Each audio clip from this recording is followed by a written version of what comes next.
Yo, opening night in the NHL. Let's go. Hit that like, hit that subscribe, get those notifications turned on. We got live reactions of the Penguins and the Lightning. Let's go.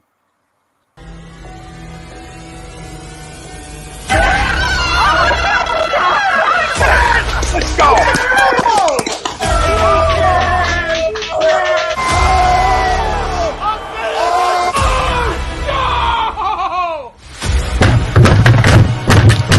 This ain't the fuck night. Oh, this thing he stinks. Oh shit! It's gone.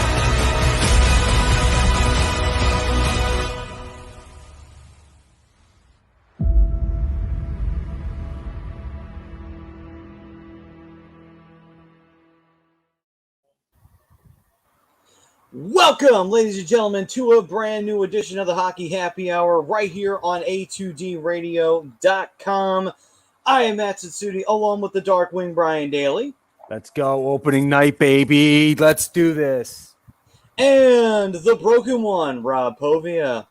Yo, this show's coming in hotter than John Gruden's emails. Ooh, damn.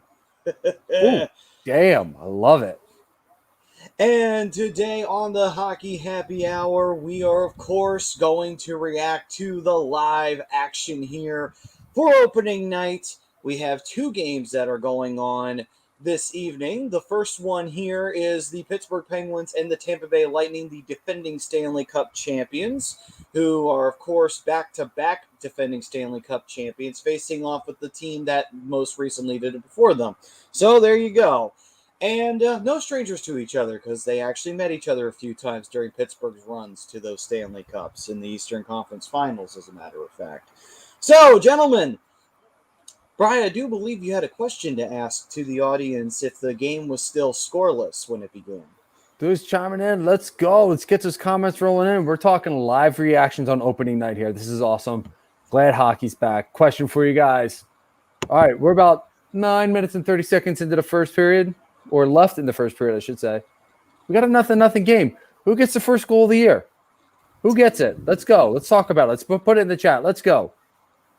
Absolutely. I like that prop. Who's got that prop? Who's got that first? Who's getting that first goal? And before we dive into the poll question real quick, we are brought to you by Body Check Wellness, created by Riley Cote. And no, we do not have our first goal. Good opportunity, though, for the Penguins there. Body Check Wellness, a line of products using hemp, but also using THC-free products. So in case you're a little uncomfortable with that, but you can ease yourself into it. And it's gummies, ointments, edibles, and they always have new products coming out. These are good for clarity, focus, dieting, basically making sure you just get yourself into shape, or get yourself in gear and get those priorities straight, and have those set of goals taken care of. And that's what these products really do for you. So definitely check them out. They're absolutely worth it. Okay, gents. So now that we've gone through our show. Oh, yeah, that opportunity. I missed it. I just saw the replay. Yeah. That's awesome.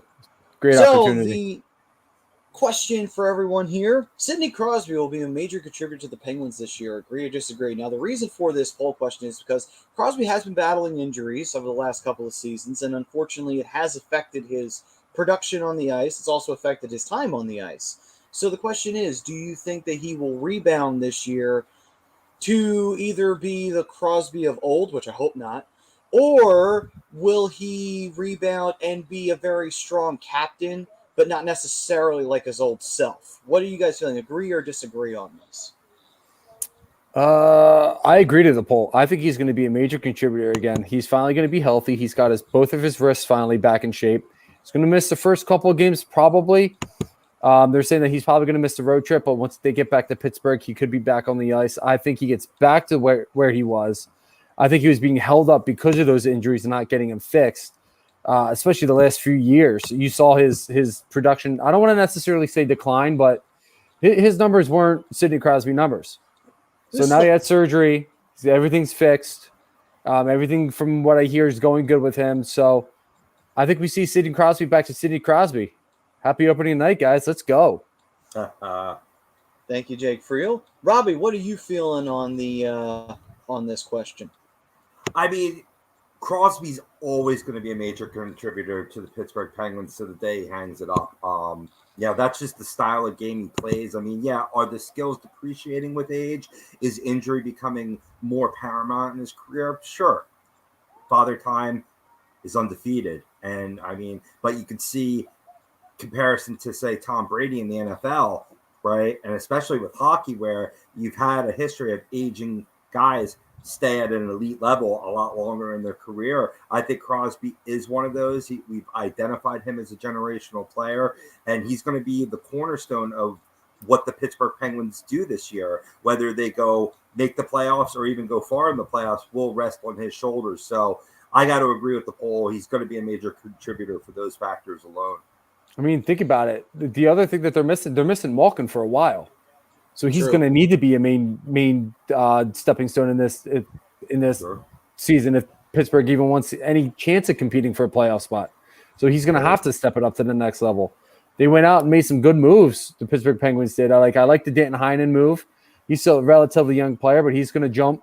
He's going to jump up and playing first line minutes right now. So that's going to be a huge advantage for Pittsburgh. It's going to be a huge advantage for him, especially when Crosby comes back. So, you know, I like where Pittsburgh's at. They need to really step up in certain places. And Rob, I said this off the air. Kasperi Kapanen has a big year this year. I feel it in my bones. So let's go. Oh, some Zucker looks like he's going down the tunnel.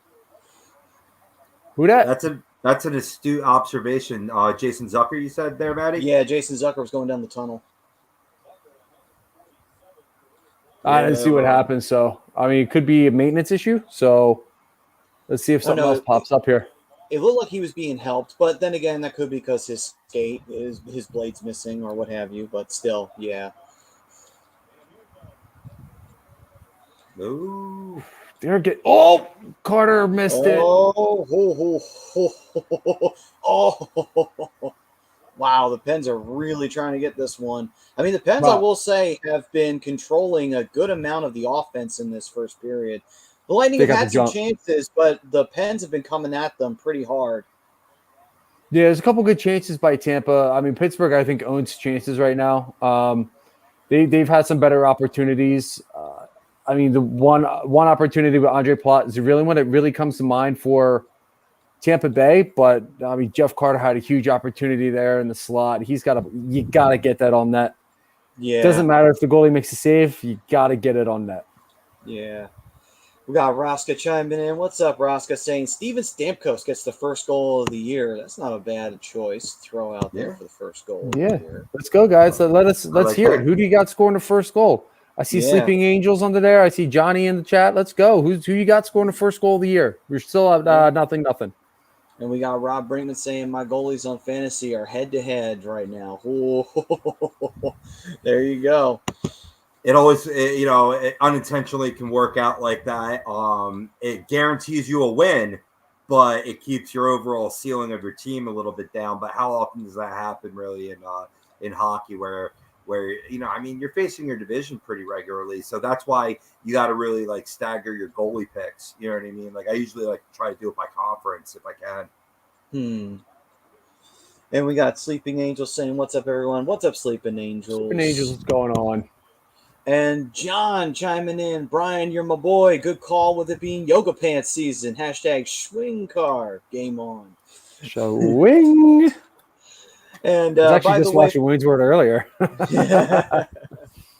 By the way, if you see that little logo on the side of John's name, that means he is an A2D member, which is not a bad thing to get yourself wrapped up in. A2D memberships are $9.99 a month, but they get a lot of nice perks to it. For one, you get appearances on shows. We've had Prism on here twice. And then on top of that as well, you get members-only streams, shout-outs, and weekly sports picks from the Money Pot Podcast and Willie Vegas. Those are the kind of guys that you want to listen to because they know their shit. And really, to be honest with you, they'll be making you so much money, you'll be getting paid for being a member. Yeah, Willie Vegas and Money Moss, man, they're winning guys money every week. A lot of the guys in the A2D, we're members too, and we're reaping the benefits of it. Unfortunately, I'm not because I'm not up in the area, and sports betting down here is illegal. But that is what it is. But these guys are winning money, so you're going to get more than your fair share back for being a member, paying your $9.99 a month just because of Nate and Willie. All you have to do is Great. you got to get yourself an out of state VPN, man. I got your back. I'll hook you up. My dude. There you go. And Pittsburgh rushing, but that got it broken up there by Tampa. John saying Braden Point is his pick for the guy getting the first goal of the season. Braden Point, I love it. Yeah. Oh yeah, Guam. Who's that Philly personality that's supposed to be walking to Cali and rowing a paddle boat to Guam? And then she got a little butt hurt, and then everybody's going after her now, including some of the players.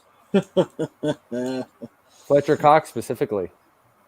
Oh boy, woken the sleeping giant. You can't sit there and be, in the sports field, make a comment like that or post like that on Twitter and not expect backlash when it does happen. Well, that is true. Just saying. I mean, let's be honest. The Twitter is the invention of Satan himself. So. That's right, Johnny. It was Natalie. And then Sleeping Angel saying hi, Rob. Yo, oh yeah. What up, man? What up? I always like to welcome the new names and new faces, man. Join us here at the happy hour. If you got one to pop off right now, I don't happen to have any beers on me right now, unfortunately, but usually we're drinking it up. My man's got you covered right down there. There you go. You know what? Hold on. Welcome, I'll be Sleeping right Angels. back. I got something. Hold on. Oh no, I'm worried. Maddie's got something. I came set. I came prepared. Something tells me the first goal of this game will be like or the season, I should say, will be like an oddball, like an Evan Rodriguez, say for Pittsburgh. You know what I mean? Like somebody you least suspect, something like that. On the Lightning side, maybe even like, well, not that you would not suspect this guy to post up a goal, but he could potentially in his new digs in Tampa, Pat Maroon. So I'm gonna go with the contrarian news there. Yes. There we go. Got me some Japanese Kirin Ichiban beer right here. So you totally would, you nerd. Hey, listen, it was at my friend's wedding. I didn't want to be rude. Might as well, good. right? It's all good. Just breaking balls.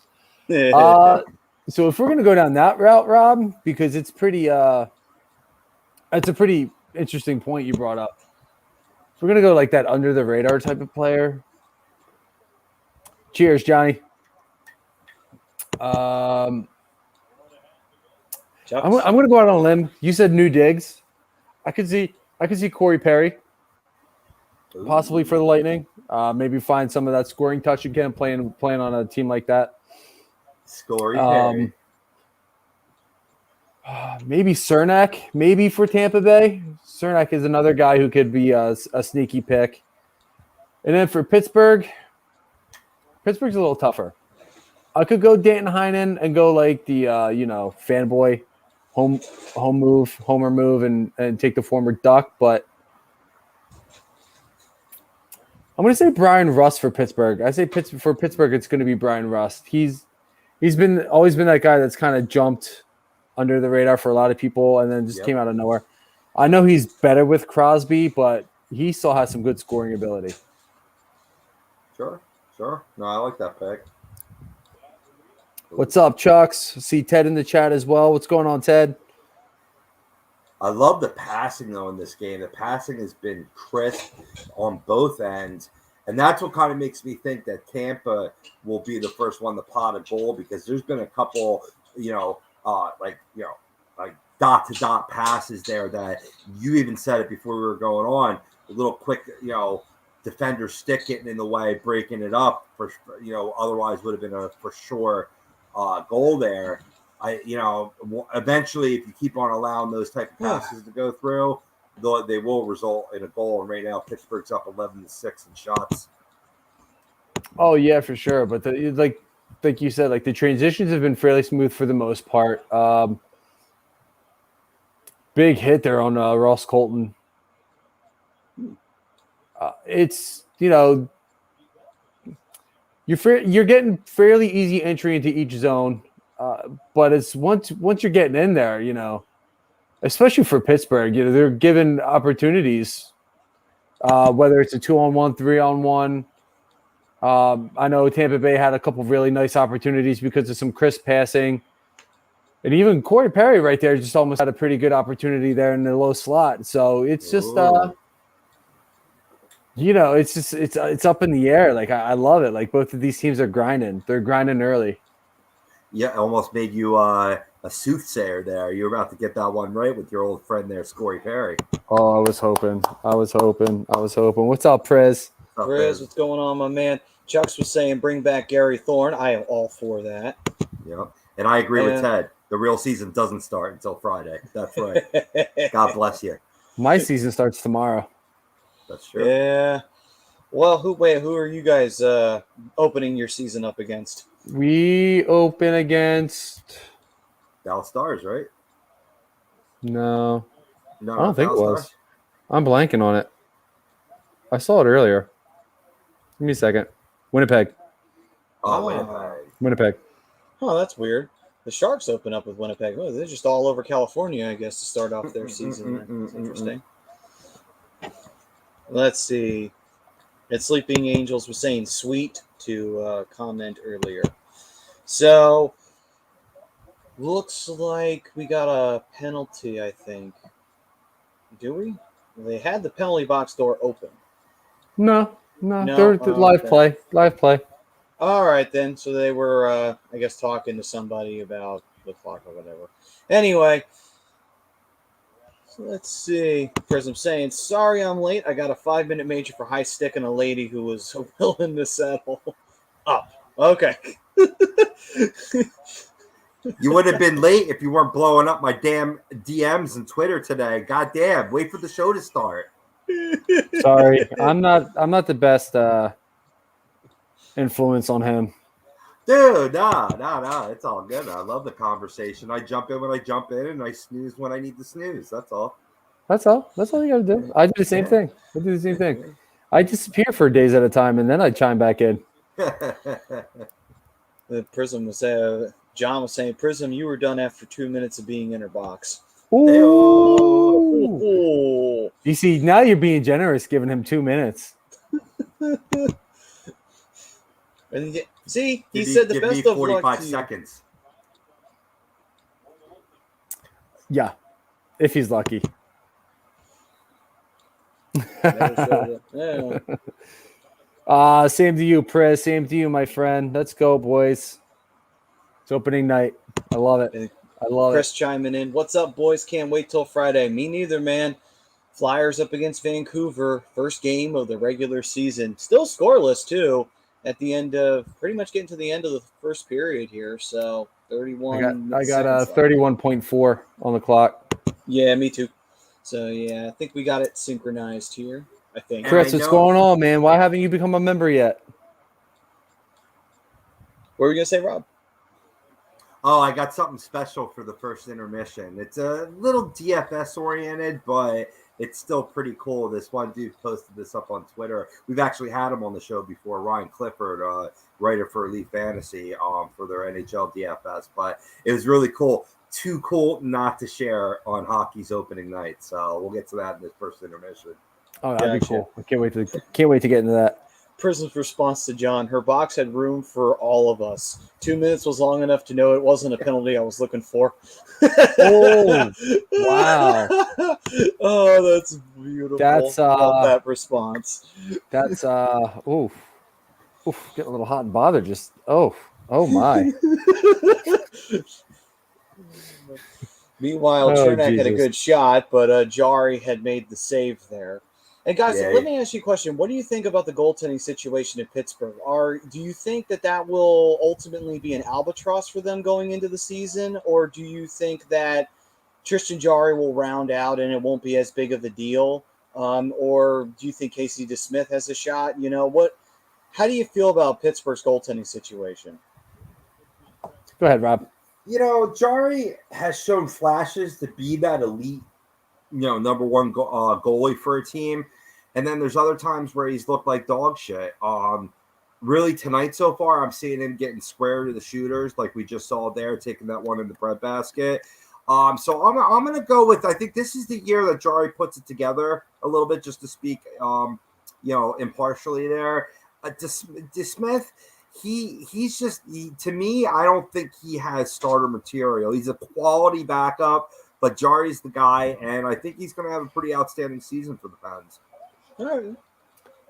Yeah, I'm not sold on them. I think they're going to be their Achilles heel, as it were, for the season. I think it's their playoff chances are going to ride and die with the goaltending. I know their defense is going to be fine. Once Crosby comes back, the offense will be fine. I thought they handled Tampa Bay really, really well here in the first period, and that even goes for Tristan Jarry. So strong first 20 minutes. They're going to have to continue to build off of that. And I think if they can, I think it works out better for Jarry moving forward. To Rob's point, he does look elite at times. He looks really, really good. And then he just looks bad at other times. If he can find that consistency and, square up the shooters a little bit better, hug the post a little bit more, not give so much on the dropping into the butterfly, I think he could be fine. I think that he could definitely get this team to the playoffs. I think it's going to be a matter of, can Casey DeSmith step in and be just as good? Again, it's going to be all about consistency moving forward for Pittsburgh, especially in the net.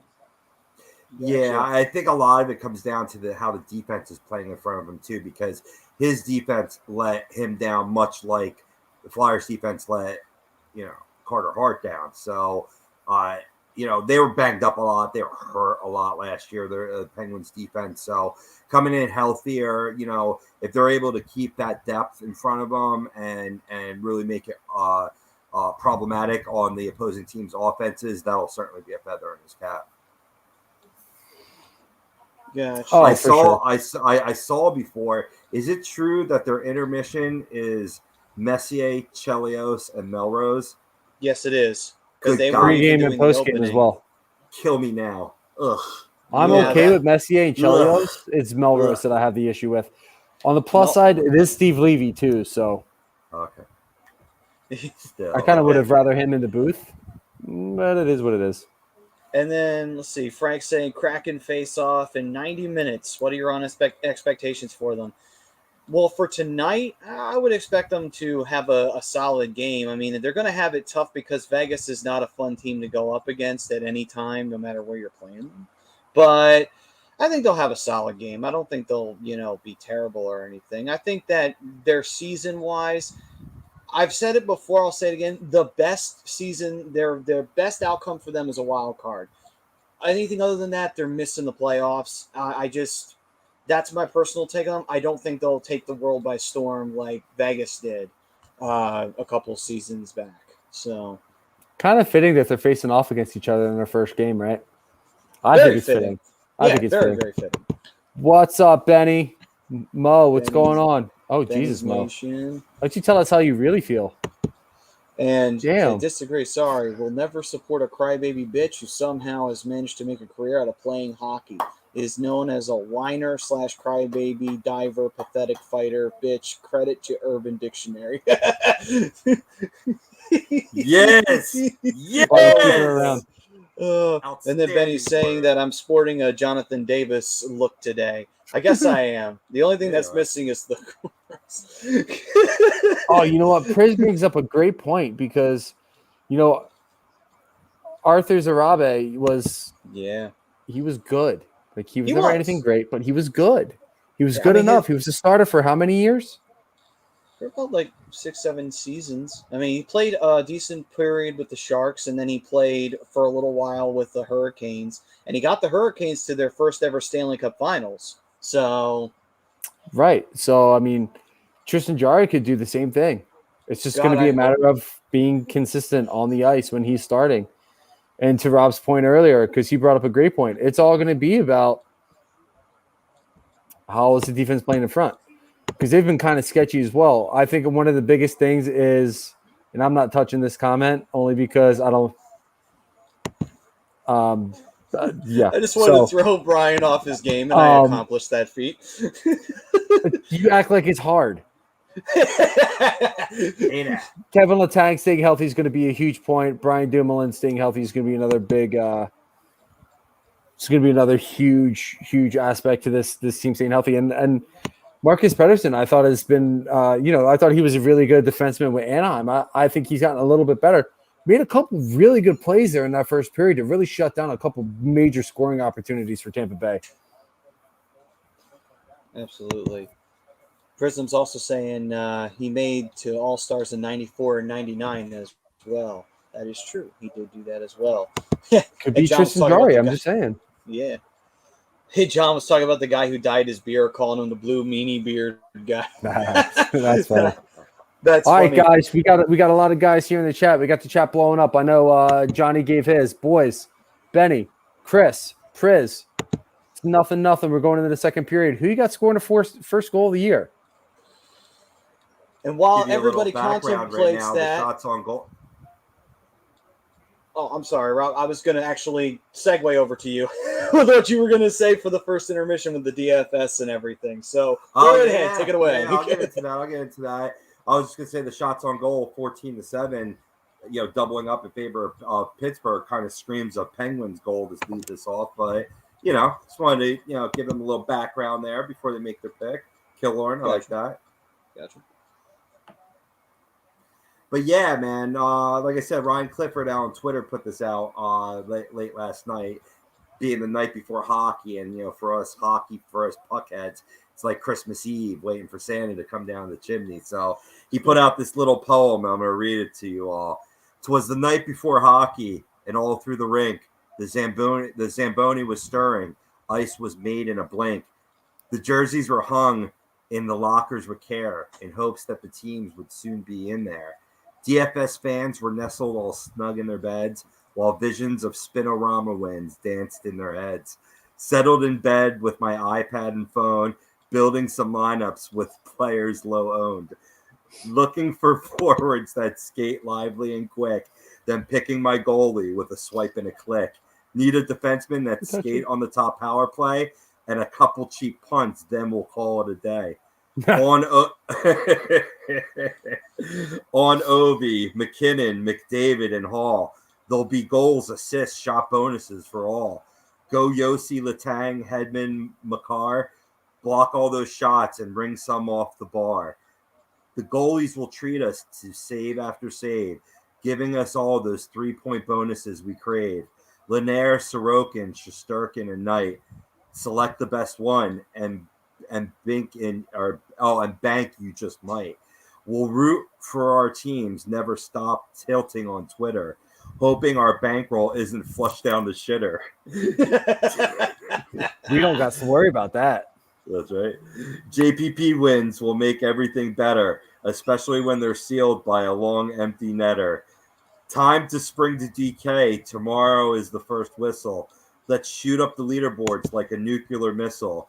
Now hear me exclaim as I turn off the light. Happy hockey to all, and to all a good night. Yeah, I got chills. That's gave me chills. Like, I'm not even kidding. That was beautiful. Brings a tear to your eye, damn it. I teared up a little. I had to share that. I mean, even though it's a little, we've already dropped the first puck at this point, but that was just too fitting not to read on the show. No, again, absolutely. Yeah. Let me see here. Hold on. I want to give him proper credit here. His Twitter handle, if you choose to follow him. Oh, it's pretty simple. At Ryan Clifford on Twitter. Good hockey guy to follow. Knows his shit, and obviously dropping links for DFS play. So check him out at Ryan Clifford. Yeah, there you go, Brinks. You can use him for your DFS fantasy hockey stuff. For those of you that do play fantasy hockey, more power to you. Tried to do it a couple times. Rob knows. I was in a league with him. Couldn't keep up. Too much going on. And I finished in last place, so I was just like, I'm good.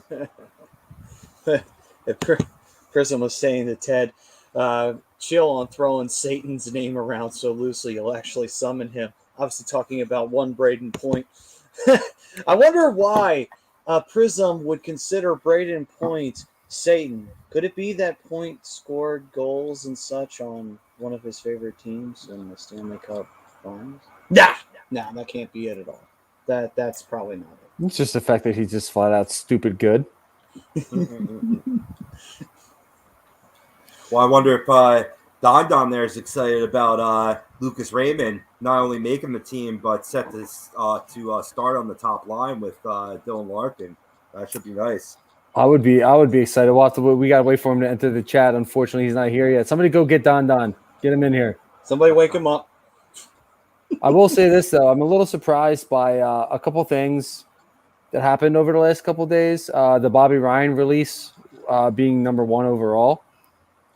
I would love to see this guy get another opportunity to win a Stanley Cup.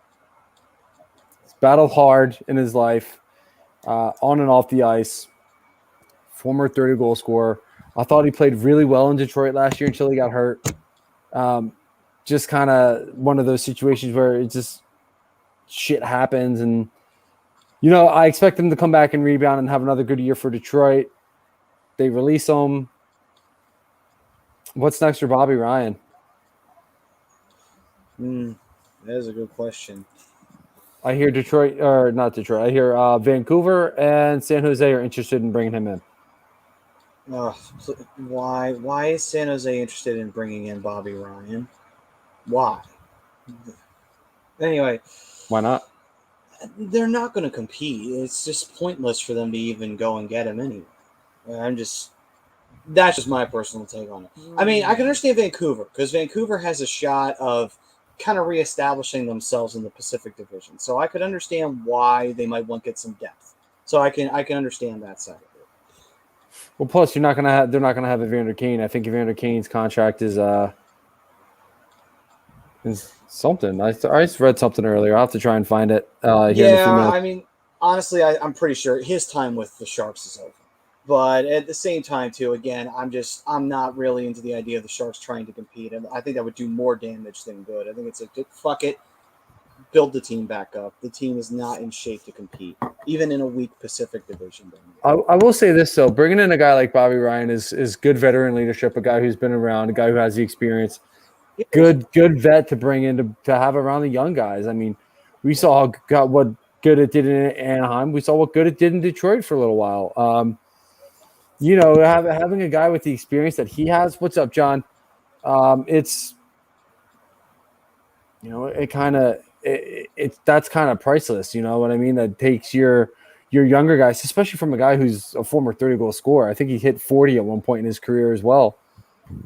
No, yeah, those younger guys, those young scorers, to take the next step. So that's the importance of bringing in a guy like a Bobby Ryan. Vancouver, I think, would be a good landing spot for him too, for that same reason. And it's an opportunity for him to compete for with the playoff team, because we know San Jose is probably not gonna.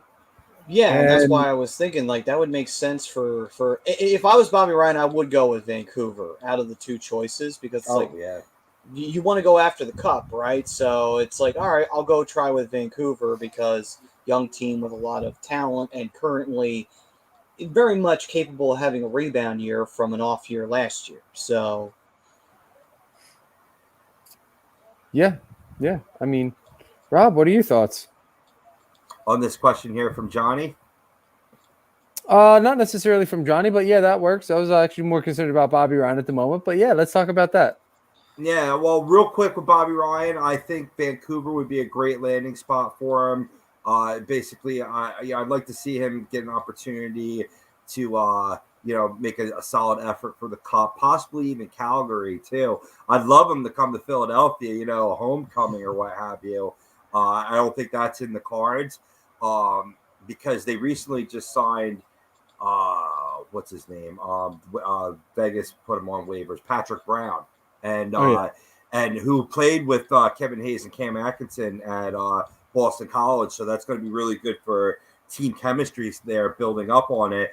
But basically, this guy who really, I was kind of expecting Wilson to take that spot that was left by Morgan Frost being demoted to the Phantoms or not making the big club right out the gate.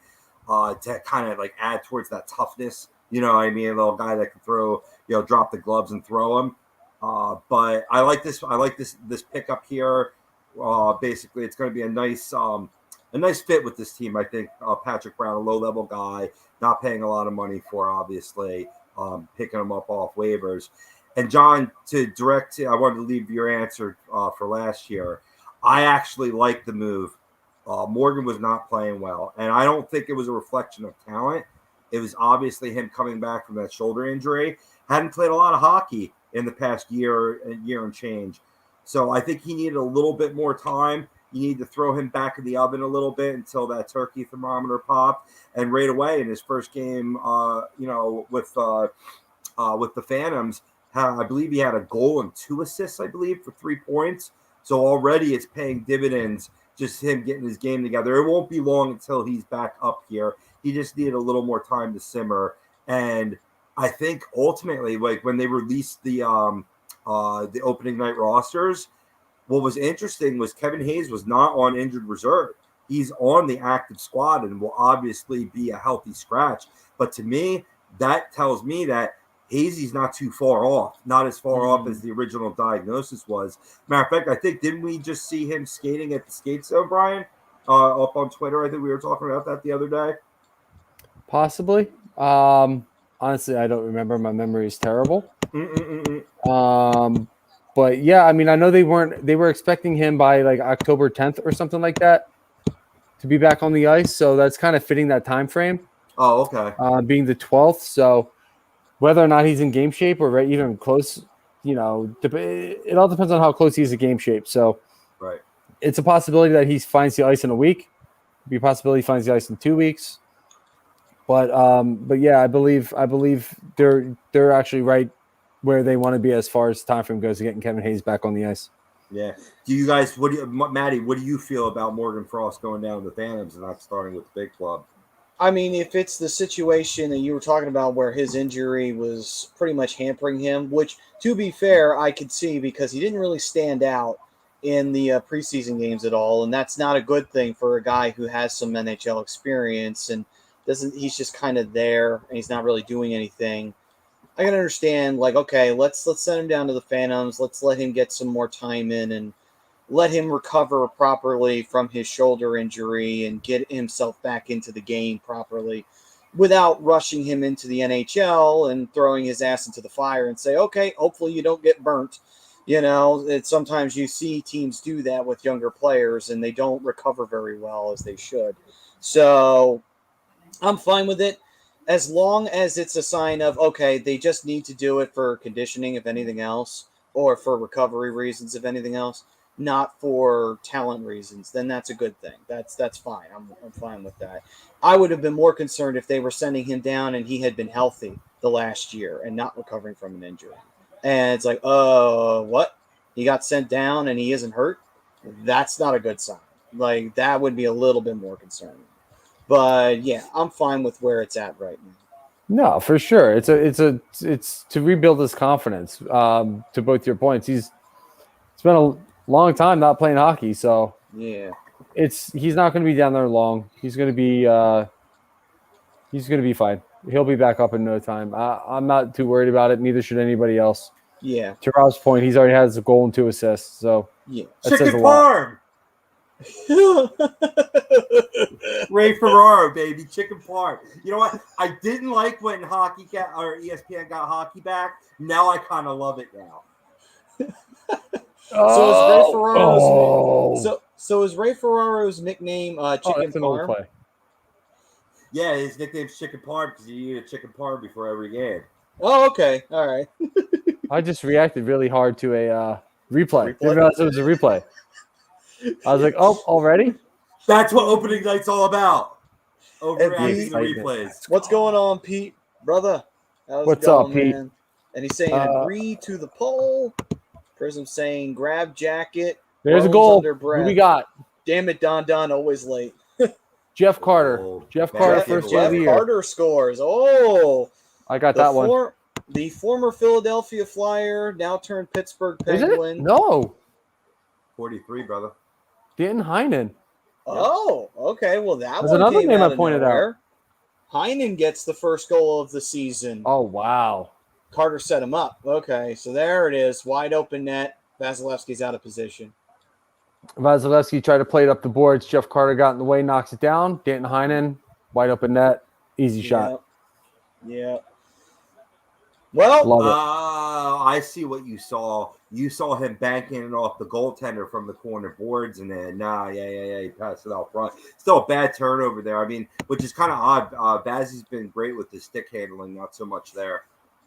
Yeah, I mean, I think Jeff Carter was just in the right place at the right time. I think he did what he wanted to do. Yeah, that's with Jeff Carter being there and actually be able to knock the puck down and having Danton Heinen in position right there, it is what it is. And Ted said, "You guys called it dirty pens." Not Heinen. Danton Heinen. Dirty pens. Zach Hyman is he's in Edmonton now. Let's see here. But yeah, Carter got the assist on that. Heinen, Heinen, I believe, or it's En or An, but Danton Heinen. So let's see if that wakes up Tampa, because they have been on their heels a few times with Pittsburgh here. The Penguins have been, like I was saying in the first period, they had a good chance, actually a lot of good chances. And Tampa had a few, but it seemed like Pittsburgh was getting the lion's share of it at the end of the day. So now let's see what happens with Tampa's reaction here after getting scored on first. Well, Pens are keeping them penned in. They excuse the pun because they got the jump right now. They got the jump big time from that goal. Oh yeah, I mean they pretty much had the jump from the start. I always felt, but a couple really good opportunities for Tampa Bay early. The last thing that this team wanted is to be chasing the Pittsburgh Penguins, because they got pretty much an entire healthy roster versus Pittsburgh, where they're missing their two stars. So this is a game that you want to take advantage of. But if you're Pittsburgh, now you have a lead. Now you got to do everything you can to retain it. Go get another. You definitely want to try and extend this lead as much as you can. Keep as much pressure on Tampa Bay. Keep them on the back check. The Pens are doing that's how a you're really going to good beat job them. of it. They're doing a great job of it right now. It's been great offensive possession early on. We're almost 3 minutes in, and I don't think Tampa Bay's had the puck outside of their zone yet. Oh, great pressure by Pittsburgh here. Oh wow, Dumoulin should have shot that. Yeah, that was a big chance. Oh wow. Ooh, okay, so now Tampa finally got the puck out of their zone. Hopefully they can get some fresh legs on the ice, but they got the long change because it's the second period. That's always harder to do. Did try to set the play, though. Yeah, now they're offside, so they're going to have to move. Yeah. No, that's true. Oh, come on. Come on, Dan. It wasn't a boring first period. I thought that was a great first period. There was some really good chances there going forward. I mean, was it just boring because there was no goal scored? I thought it was a great defensive first period. Well, I mean, to be fair, back when ESPN had hockey, there was a lot more fighting. So maybe Tampa and Pittsburgh need to drop the gloves a couple of times. And then that way we're back to where it was. You know what I mean? And we're back. You're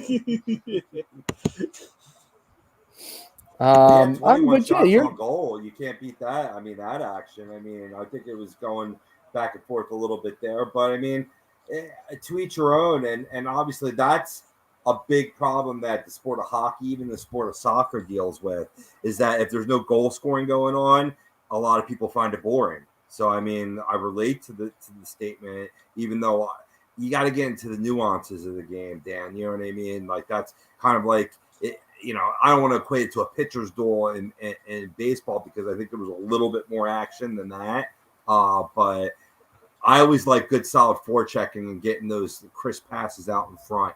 When you're able to do that, even if you're not potting those goals, that's exciting to me.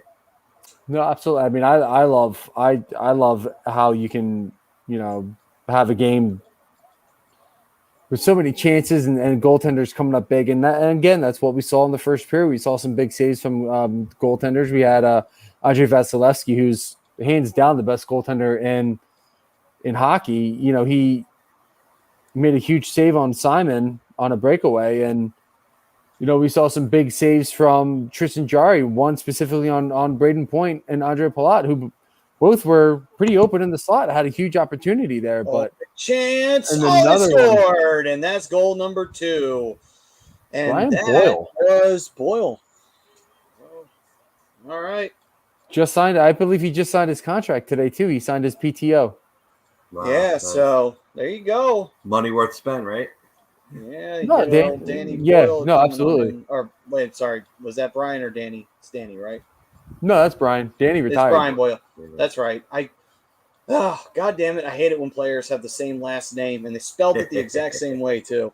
Well, But, the brothers, they should spell it the same way. 5-hole. Good point. But yeah, Brian Boyle, first goal with the Penguins off of his PTO, officially no longer in his now his contract with the Penguins. So, boy, Tampa is not doing so well tonight, are they? No, I don't think. I want to see if they show the replay one more time because I want to see if he even saw the shot because he reacted real slow to that shot, and that's something that Vazzy usually has. He's got one of the best 5 holes in the game, and it's interesting to see him just give up one like that, especially to a guy like Brian Boyle. Tampa almost got there first, which would have been a massive shot in the arm, but Jari made a good save. No, you're absolutely right, Dan. Chances don't always mean goals, but they're scoring chances they're called chances for a reason. They can lead to goals. If you pick up a rebound, you get a lucky bounce. It doesn't always necessarily mean. I don't necessarily think the pace was that slow either. I thought they kept up a pretty good pace. Kept moving, no penalties called. I had no issues with the first period. I mean, that's just me though. That's my opinion.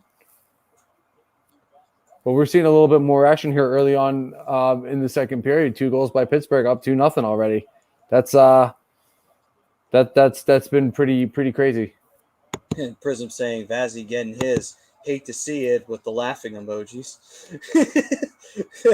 So obviously Prism's rooting for Pittsburgh tonight. He's just rooting against Tampa, and I don't blame him. I get you on that one. Prism saying more chances equal goal opportunities. Benny's Nation saying no communication between the back checking forward on the D and trying to pick up Boyle. No, and you were correct. That's what led to that opportunity right there.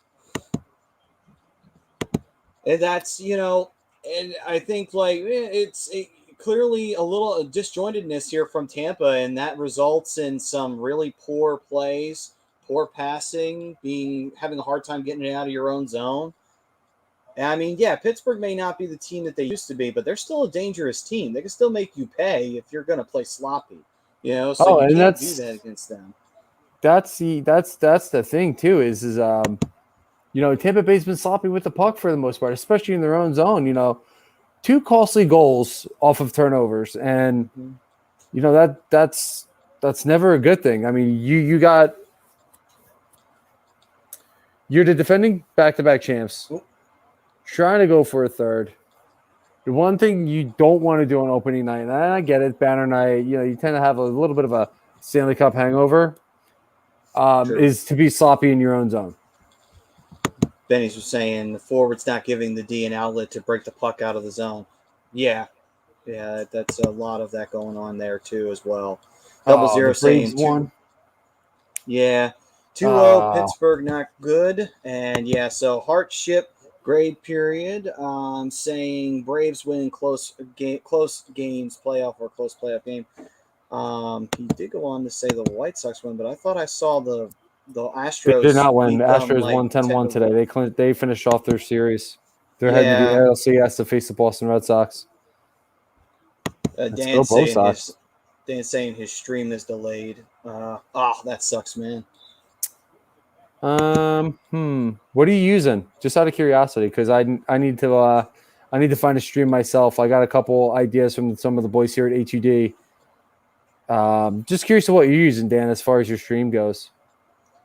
Well, now the Lightning finally got a little bit of pressure here, but the question is, can they do anything with it? Oh, good save by Jari. Way to square up there on McDonough.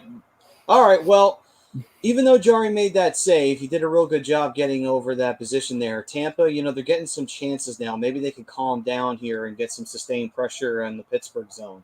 Because, it's still a lot of time left in this period. So if you get a goal, not too far away from now, you could essentially tie the game up before the period's over, and then you get a third period even keel. And even if you're down by one, it's not that bad. It's like, okay, we were sloppy at the beginning. We got better as the period went along. You put either one goal in the net or you put 2 goals in the net. Next thing you know, it's an even keel, or you're building yourself back up, and Pittsburgh might be possibly on their heels going into the third period. Well, yeah, and I don't even necessarily think they need to tie the game going into the third period. They need to just get some kind of momentum going their way. They need to stop being sloppy with the puck, be able to play a little more conservative. They desperately need time in the offensive zone. They just need to sit in the Pittsburgh zone for a few minutes, stay out of the defensive end, and just create some opportunities. Not necessarily need to score, but create opportunities, get some buzz going. That stuff will get momentum heading your way. Maybe you got a couple guys that can hit. Start throwing some of the bodies around, and Pittsburgh, I think, is kind of using a little bit of their speed, and that's what's helping them, create turnovers and they're beating guys out to pucks and keeping them pinned in their own zone. Tampa, we know the type of team that Tampa is. We know that they're fast. We know they have a ton of skill. We know they can score goals. But in order to do that, they got to stay out of their end, and they've been in their end a lot tonight, and they need to get into Pittsburgh and tie them down a little bit, get them tired out. And again, create some chances, get some rebounds, get some buzz going and get the momentum to go in their favor. Did you guys just see that commercial with Ovi and his wife? No, I was busy talking to you guys. But it was funny as hell. I was listening, but it was funny as hell. He's sitting there eating cereal and Backstrom's there with him. And his wife's like, what the hell? And apparently they showed pictures at the end. He's got a bigger picture of him and Backstrom than a bigger picture of him and his wife on their wedding day. As it should be. Oh my god, that's pretty funny. I that's why I can't really hate Ovi, because he's such a fucking character. You just have to love him. He's freaking funny. He's a ham, some may say. You son of a bitch. What? I know where that came from. Well, let's see here. So Prism was saying, let's see here. He was saying tonight Jari is Vasi and Vasi is Urbe, and then he says, "I kid." That's a stretch there, Pris. And Einhorn is Finkel. Finkel is Einhorn. And He's a man. Saying Pittsburgh versus Lightning, and big buzz here. Yeah, we got a lot going on here tonight. It's Pittsburgh Lightning, and then we got Kraken and the Golden Knights afterwards. ESPN's got NHL back. And then Benny's saying, "How are we feeling about some of these camera angles?" I kind of like the broadcast view in the end zones. I thought that was kind of a cool aspect. I actually like it a lot. I was just thinking they were employing that sort of overhead shot that we've seen as recently as Lake Tahoe last year. I like the camera, like right here, right along the boards and the dashers. This is actually my favorite that you don't often see. So I kind of like some of the liberties that ESPN is taking here, even if nobody can see it. Nationwide. I'm with you. I'm all about it. Double zeros. Kraken and Vegas will be on ESPN right after this game. Yep.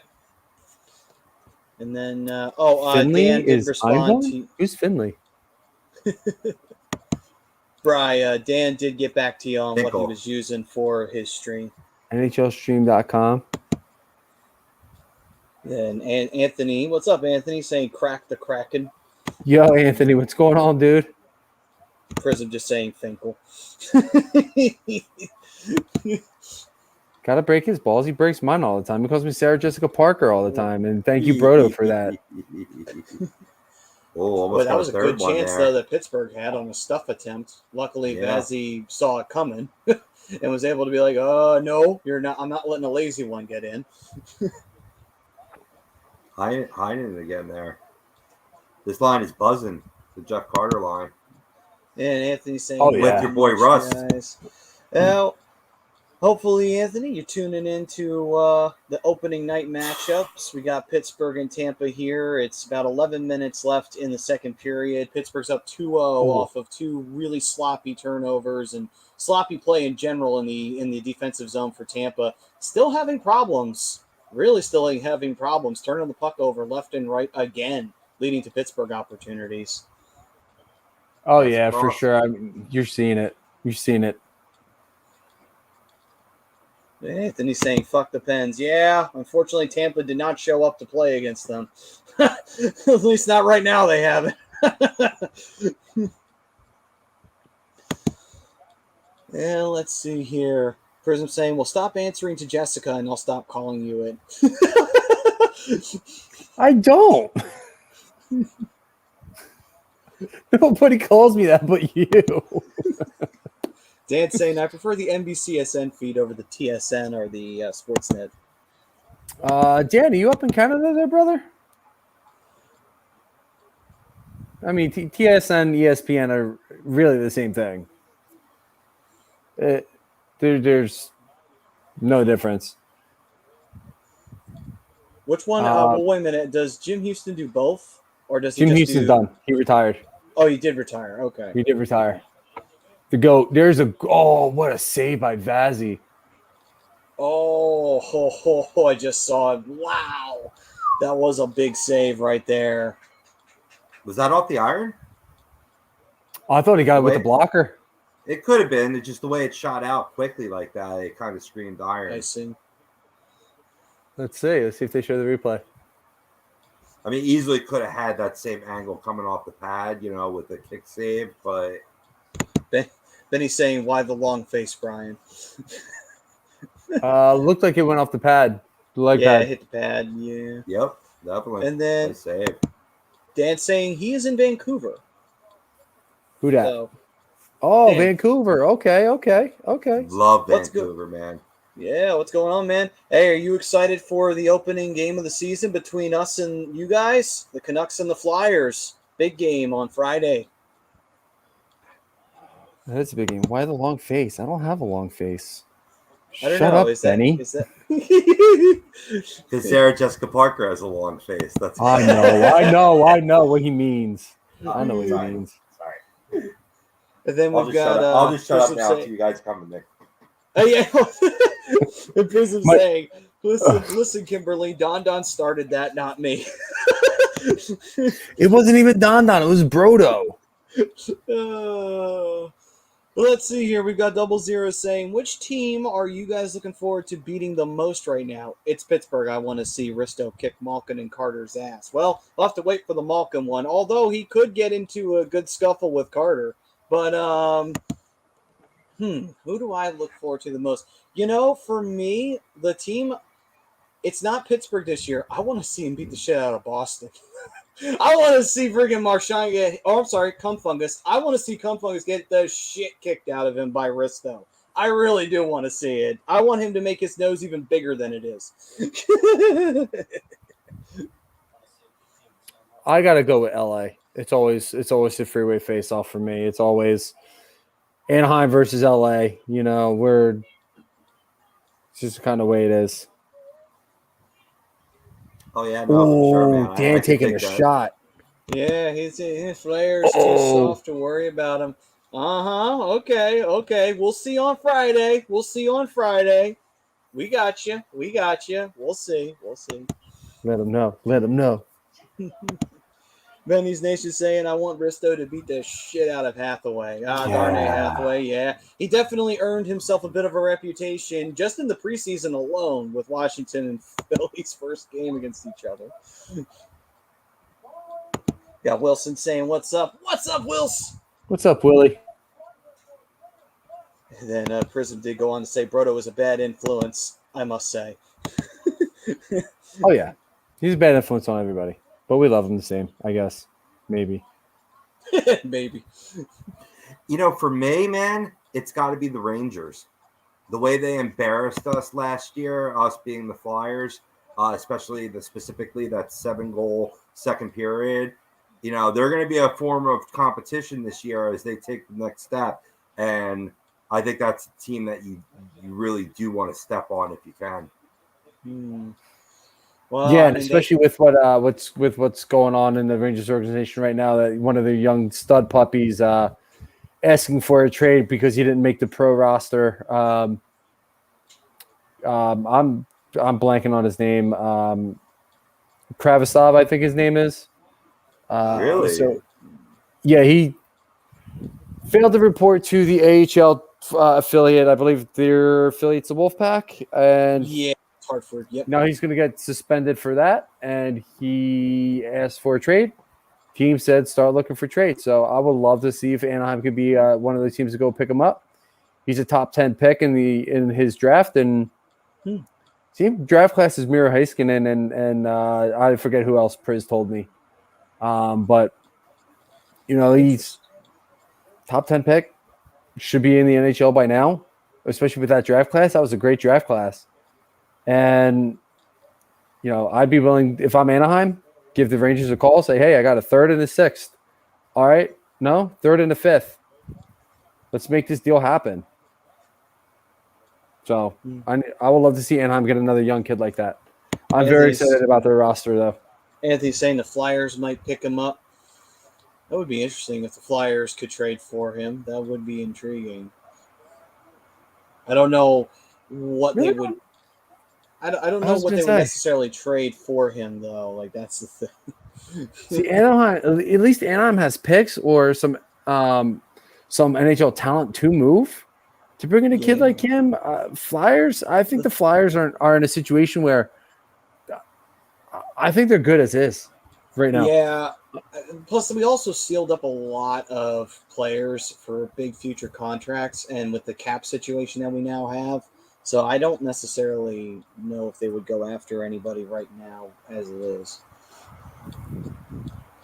All right, so yeah, official word: Braves heading to the NLCS. Chris is saying, I was a youth minister before I met Brodo. Now I'm smoking trees and calling dudes girls' names. And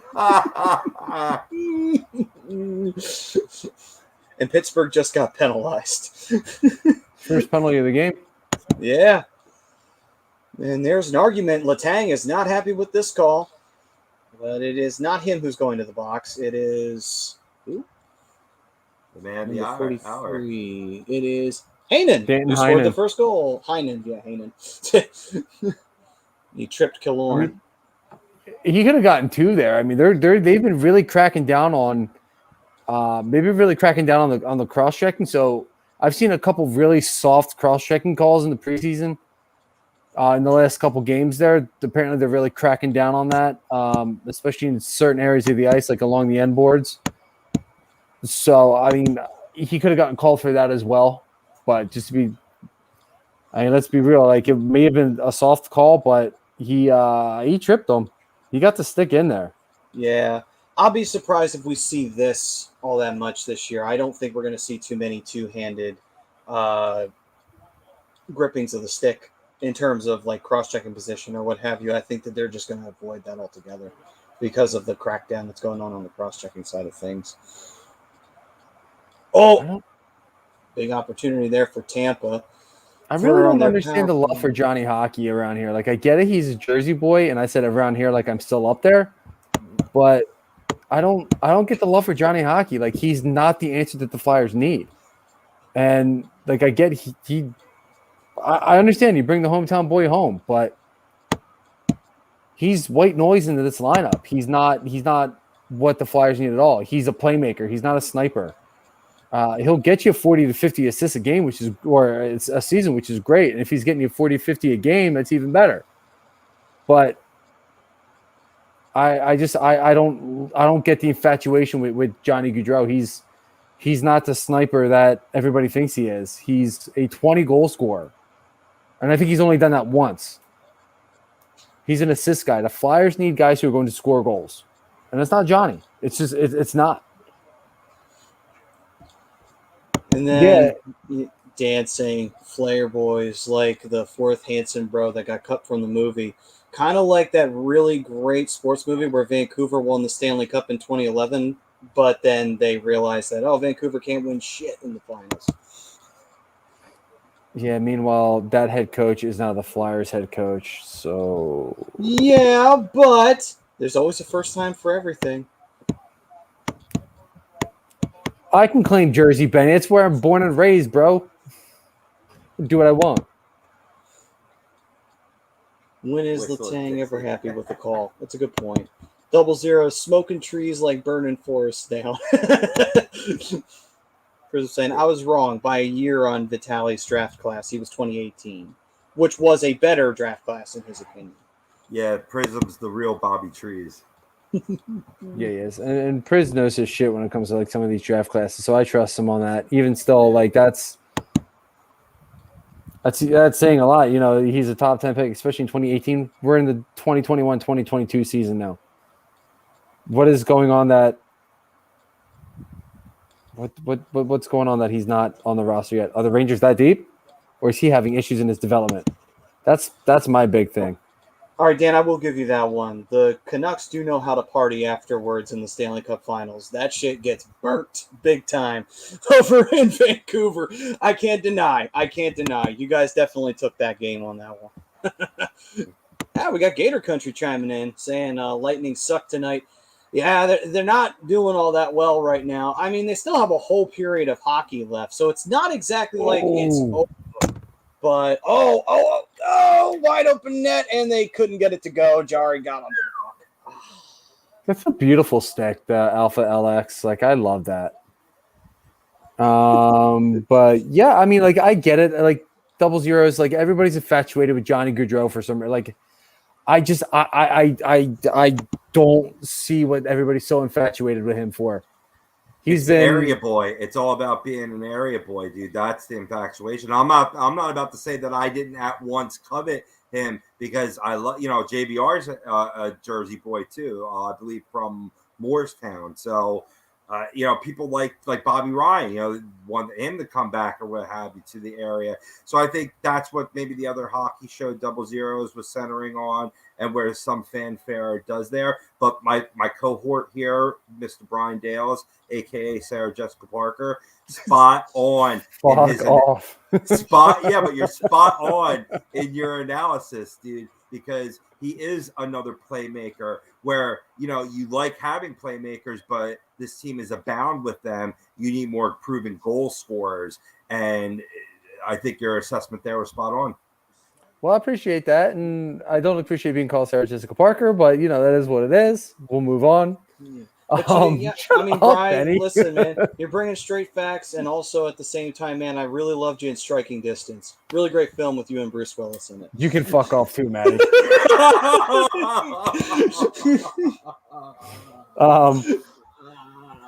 But yeah, I mean, like it's white noise. It's white noise. It really is. Like like I said, Rob, I get it, and I think that is the major infatuation with Johnny Gaudreau is the fact that he's a Jersey boy, the fact that he's from your area. But I don't get it. I don't get it. And to answer the question, 00s, absolutely, 100,000, 10% get the Bouncing Souls tickets. Benny's Nation, I loved you in Hocus Pocus. Benny, I hate you. I hate you so much right now with the passion. Oh my god! No, seriously, Priz, I didn't even do anything to you tonight. It's like the second week in a row. Oh my god, that's funny. Oh my god, the abuse! I might take next week off. Oh my god, that's great. All right, Dan. Okay. Listen, the sweatpants. That was a very bad idea. The Flyers did back in the early '80s. That was a really poor decision on their part. I agree on that. They should never have worn those stupid hockey pants. I Going forgot for about the throats, that. man. I like your style, Dan. Going for the throats. Love it. But hey, listen, I can at least admit when the Flyers have made a mistake, that was a mistake. You ever seen those old photos of like Bobby Clark wearing those stupid long hockey pants? That looks so dumb. That really did look stupid back in the day. Oh God, my dynasty team is talking trades right now, and this one dude who has no idea how to trade in Dynasty is trying to trade with everybody. Let's see here. So, Yeah, I love you too, Benny. Don't worry. And you're damn right, Priz. I am the effing man. This is what we do, man. Hey, listen, we may all like to take shots and throw shit at each other, but it's all in good, clean, wholesome fun. You got to have that here in the world of sports. And if you can't handle it, then don't do sports talk. Just don't. Go away. Yeah, ask Natalie Eganoff how she's doing. Oh. I mean, come on. You can't if you can't take the heat, don't step into the kitchen.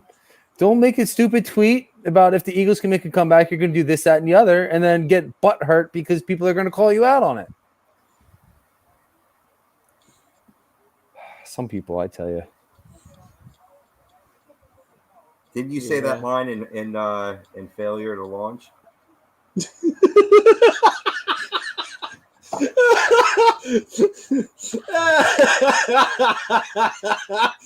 All right, I'll see you guys next week. Oh, come on. You broke him. I'm broken. Yo, maybe I'm the broken Sarah one now. Jessica Parker's a hell of a lot better than Uncle Fester. I even got the bags under the eyes. Is it though? Because South Park made an episode where they actually talked about murdering her because she looked like a moose. You don't look like, yeah, that's a horrible comparison. If anything, you're more of a Ken Cattrall. I was waiting for the backhanded compliment. You remember Mannequin? That was a great movie. I never actually saw Mannequin. Yeah, I'll be honest, I never saw Mannequin. That just severely dated me. I mean, it's my time. It's still my time frame. Like I know the movie, I've just never seen it. Anthony saying Johnny power player. Goes to any team, it'll be Devils, Carolina, Islanders, or Washington. It would be ironic if he winds up going to any one of those teams and not the Flyers, where everybody's like, "Yeah, we really want Johnny Hockey." Like, fuck, he's a Devil. Fuck him. Kim Cattrall and Porky's. That's right, Priz. That's what I'm talking about there. Betty said it was set in Philly, so Brian could have been there. I could have been. You'll never know. Johnny. I mean, rumor has it Johnny does want to come home, but I'm not willing to like. I don't know. I don't know where he's going to wind up. I don't know where he's going to wind up, but I just know I know some things about Johnny that I'm not allowed to really talk about, but it wouldn't surprise me if he wound up back towards this area for sure. Just what team specifically, I have no idea. Anthony she still is, by the way. Yeah, she still is gorgeous. Kevin Klein, that lucky motherfucker. Hell, what? But saying girls like Lillard about that dude girl. F you Lillard, F you Neil, all sleeve lasers. I have no idea what any of that means. Go team, go. Prism saying best moment in movie history, maybe the old hag wanting to identify the penis. Talking about Porky's. Yeah. Oh yeah. All right, so we still got 2-0 left here. We got about a minute and a half left in the second period. Huge opportunity for Tampa on the power play. Couldn't cash in. Huge opportunity just went by for Pittsburgh, but they didn't necessarily need to cash in. Carrying momentum right now still. Big goal for Tampa Bay there would have really changed the projection of this game, I think. Just kind of been – they've just been blah. Like, they haven't really – just kind of whatever. Like, they – again, it's got to be the Stanley Cup hangover. Like, a lot of people are calling this Tampa team a three-peater. But, you know, they made a lot of changes this offseason. So you don't have Tyler Johnson anymore. You don't have Yanni Gourde anymore. Two huge names that were major parts of the roster moving forward. Or I shouldn't say moving forward, but as parts of the Stanley Cup run. Tyler Johnson traded to Chicago, and then Yanni Gourde taken by Seattle in the expansion draft. This is a completely different team than what we're seeing from I think, from the last 2 years. I mean, those were two major guys in the lineup. No, I agree, but yeah, I mean, it's a tough situation. Either way, though, three-peating in any sport is damn near impossible in the modern day. The last team to three-peat was the New York Islanders back in the early 80s. That's a long, long time. A very long time ago. I mean, hell, a lot of teams that wind up winning 3 cups anymore, they do it sporadically, where they'll win maybe 1 or 2, and then they'll take 2 years off. They'll win a third one. That's usually how you see dynasties form anymore these days. You very rarely see a team continuously, even winning 2 in a row is so rare in this day and age. Oh, I know what he's talking about now. Sorry. Hardship grade period. Yeah, I know what he's talking about. He's talking basketball now. It's starting to fall. It all makes sense now. Gotcha. Yeah, Benny, they're definitely missing Gourde. But again, you bring in a decent guy, and I don't think he's like anything special. Never thought he was, but I think he's a very good bottom 6 special teams penalty kill specific player in Pierre-Edouard Bellemare. I thought that was a pretty good signing. Corey Perry, yet to be determined. Another year older. We'll see what's kind of happening with that, but this, I mean, it's still very early in the season, so let me throw that out there right now before I make this statement here. Because keep in mind, Tampa Bay also had a slow start last year as well, so we'll see what happens. But this Tampa team doesn't look like early on, again, specifically early on, like a team that's going to three-peat.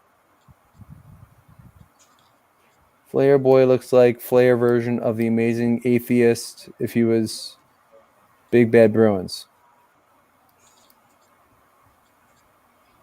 Is that a shot at you, Maddie? I have no idea. I don't know. Honestly, I don't know. Yeah, Gator. No jump tonight. Had a couple good opportunities there in the first period, but after that, there's not really much going on.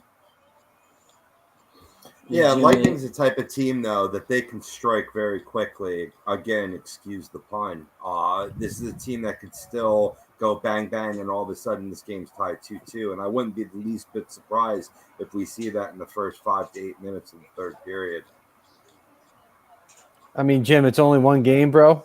But I mean, a lot of people did write off the Penguins, but no Malkin for the next few months. Crosby's kind of day to day, week to week ish, maybe day to day, but it is what it like. Pittsburgh's not going to be a bad team, at all. They're going to be a contender for a playoff spot. It's just a matter of where they finish. I mean, that's the thing. We have to.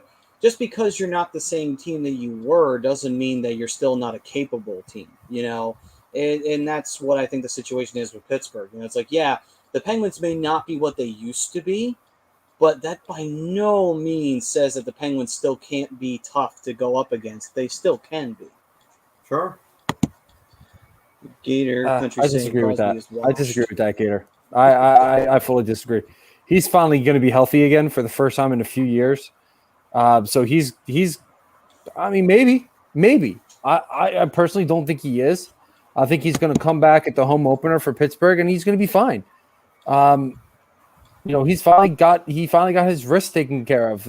He's waited years to do. So obviously you saw the lack of production. You saw his production drop because of it. And I think he realized that I have to get this fixed. Got it fixed, and now he's getting ready to jump back into the season, finally back at 100%. And his wrists did all the damage. And now that they're fixed, we'll see what happens. I mean, he's getting older. Is he on a decline? Price's point, maybe. But I mean, we'll see what he does now that he's back to 100%. I don't think he's done yet. I think we're going to see a lot more from him.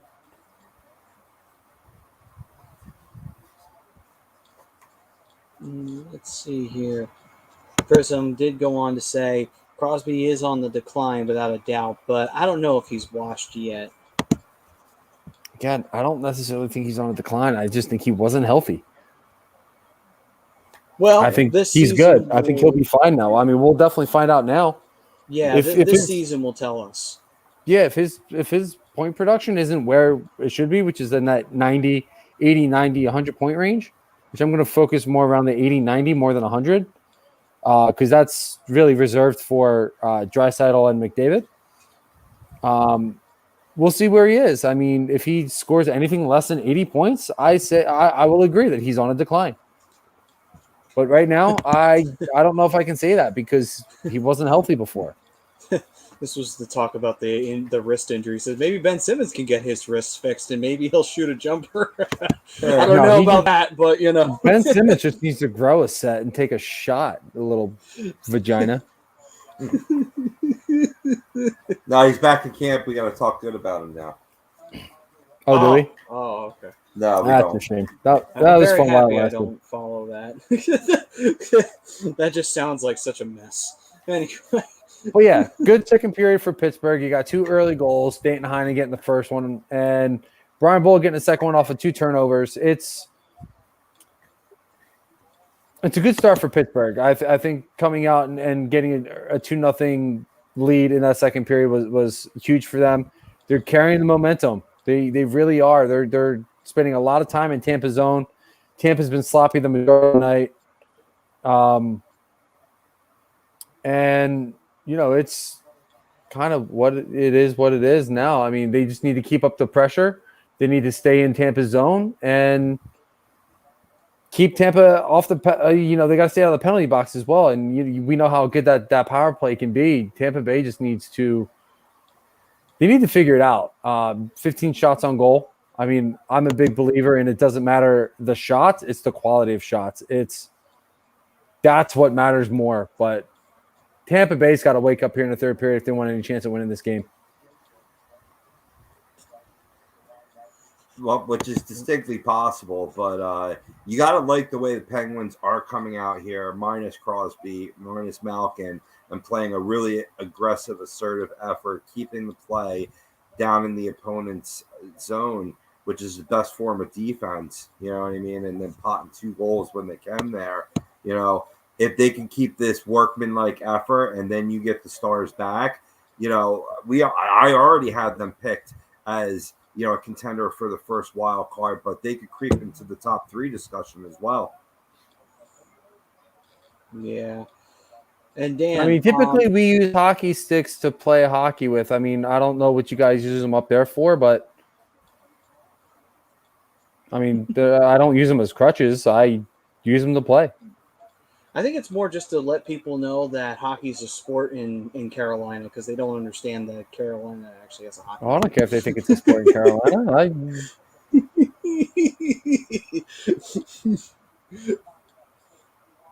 Prism saying Fester looking through the Addams family will again. The house goes to Gomez, Fester.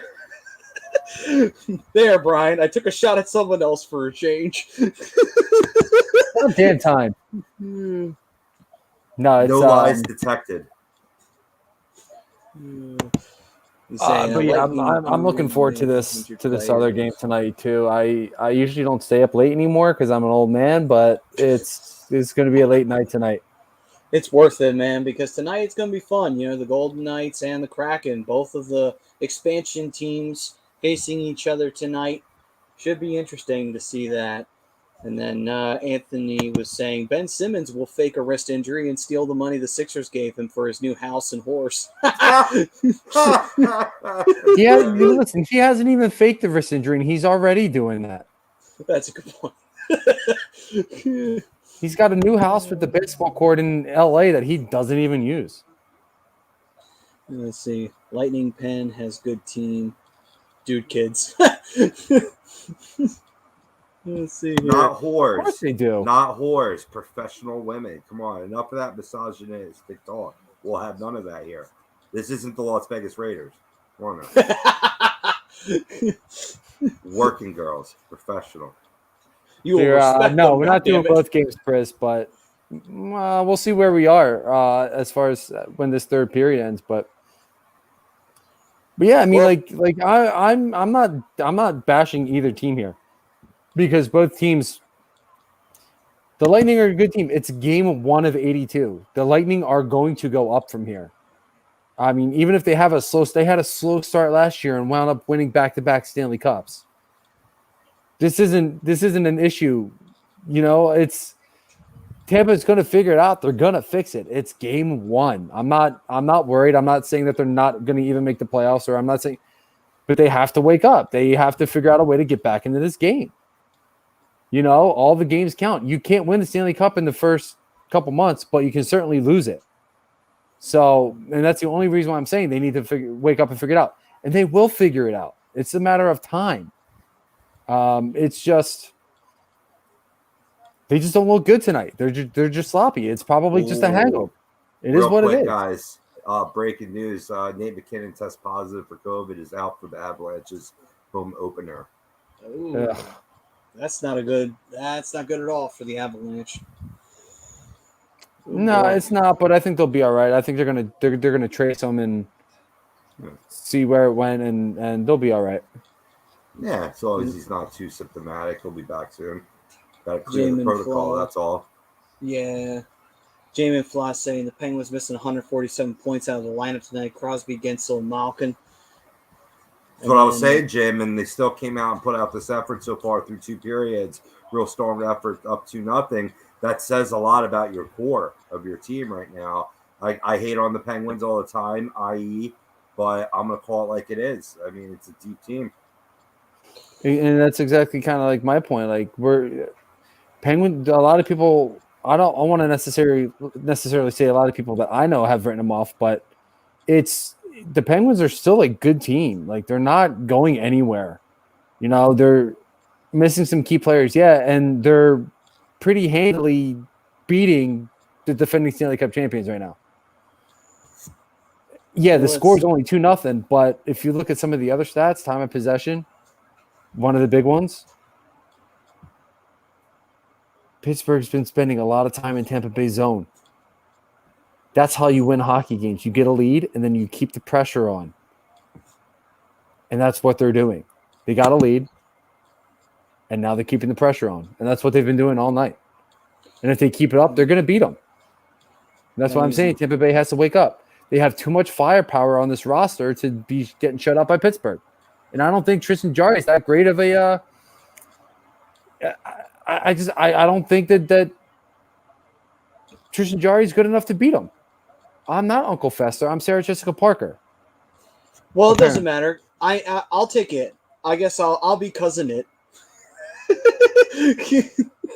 I just need sunglasses. Last week definitely you had the whole beard going. The whole beard going on, yeah. Well, I guess I'll be Pugsley. Back, that'll definitely. Then I'll just put sunglasses on. Then there we go. I'm cousin it. I guess I'll be Pugsley then. What else we got? Oh, I see Eileen's in the chat. What's up, Eileen? Hey, Eileen, how's it going? Let's see here. There she is. Benny's. We're not going to be reacting to the Flyers opening night, unfortunately, because there are going to be some shows going off on A2D on that night. Also, unfortunately, I have my day job, which is really not a day job. It's an overnight job. But still, anyway, unfortunately, I'll have to rush off and take care of that. Oh, my God. Why would he do this trade? Let's see. Prism saying, if Anaheim won 12 games last year, the Penguins winning without their top 3 isn't astronomically mind-boggling.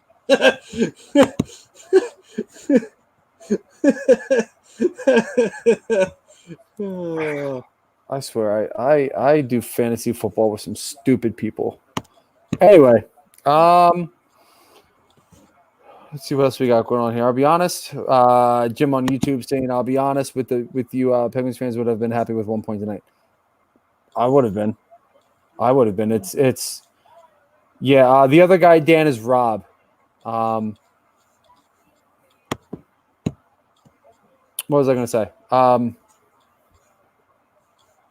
Yeah, I mean, you're facing one of the top teams in the league, one of the one of the toughest rosters. And in my opinion, it's probably a top 3. I don't know if they're number 1. I think Colorado has the best roster in the NHL, but I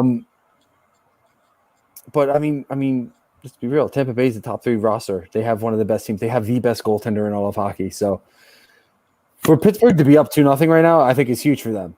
And it's going to be a huge momentum builder for them going forward in the next couple of games. I don't know who they have next, but it's something huge to build off of. Something huge to build off of for them. And obviously Tampa Bay's got a lot to fix. A lot of it is going to be protecting the puck and getting, obviously offensive pressure.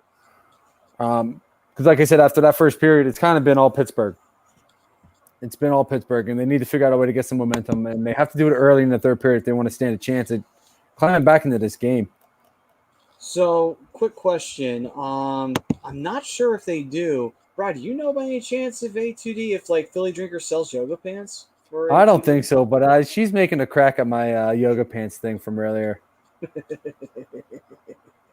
Which it is yoga pants season, and I love it on every. Well, I shouldn't say every, but By the way, Prism was saying, Dan, you're grasping at straws, brother, but I love the effort. And he goes on to say, high energy grinder, you could be on my 4th line of trolls any day, brother. Well, you got drafted, Dan. Congratulations. sounds good to me. Hey, listen, there's nothing wrong with being a 4th liner. Look at Tyler Pitlick. He's loved. He's beloved in every team that he's played for, and he's a 4th liner. Yeah, we only had him for 1 year, but I love the shit out of Tyler Pitlick. I would love to have him back anytime. Knack is a 3rd or 4th liner for the Flyers. Yeah, Everybody I love loves his him here. feistiness. Everybody loves him. Everybody loves a good grinder. Everybody loves a good 4th liner. It's all good, bro. It's all good. You can't be a 1st liner like the 3 of us. Not everybody can. In response to Eileen, if A2D isn't selling yoga pants yet, well, they should be. I can make it. Listen, I can talk to Alex. I can make it happen. Let's go. Just show him the post you made, and there you go. Before this third period fires up, boys, you guys want to talk Flyers opening night roster? Let's do it. All right, then. Yeah, that got released the other day. Forwards that made the team: Travis Konecny, Kevin Hayes, who's obviously still out hurt, will be a scratch. Sean Couturier, Derek Brassard, Scotty Walton, Oscar Lindblom, James Van Riemsdyk, Claude Giroux, waiver signing now at Vegas. Patrick Brown takes over, in that center ice position, left over from Frost being sent down. Nate Thompson, Knack, Nicholas Aube-Kubel, Joel Farabee, and Cam Atkinson. So no real big surprises there. No big surprises on the defense as well. Provy and Ellis, Sanheim, Ristolainen, and Keith Yandel and Justin Brown will round out your top 3 pairings there. Martin Jones and Carter Hart are your goaltenders.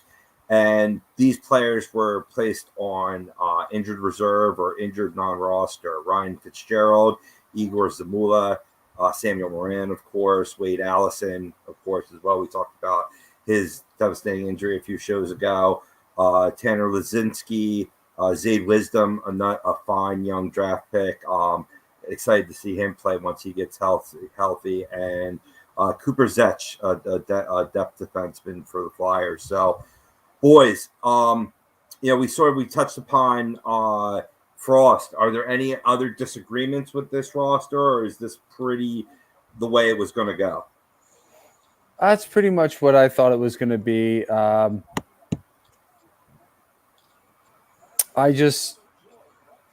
I didn't really expect anything crazy. I did expect Morgan Frost to be on the roster, but the fact that he's been left off doesn't really bother me at all. But yeah, for the most part, it's what I thought it was going to be. Yeah, I mean, it seems like it was pretty solidified. I mean, the only major thing that had to be addressed was the fact that Hayes wasn't going to be available for opening night. That was the main thing they had to look at. And then with the Wade Allison injury, it's like, all right, but as much as I love Wade Allison, you do have other players that could be on the roster that could get a shot and show the Flyers that, hey, it's a tough decision now between both Allison and whomever. You know what I mean? There's plenty of prospects the Flyers have that could have tried to make a good impression, during the preseason, try and take that spot.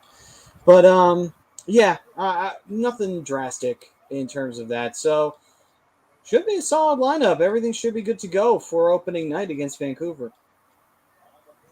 Yeah, I mean, I know spot on to your assessment, Maddie, saying that Cam York was going to start the year, getting that full time playing role with the Phantoms. That was another, late decision that the Flyers had to make there in terms of whether will they keep him on this roster and sort of oscillate him with say like a Keith Yandel or Justin Braun or have him get full playing time. Again, I think the right decision there. Get him, 18 to 20 minutes, maybe 21 minutes a game, time on ice. So that way, if we do have injury, we have a guy that can come up, step up right away. You have an aging veteran in Yandel that the Flyers are going to be relying upon to quarterback this power play.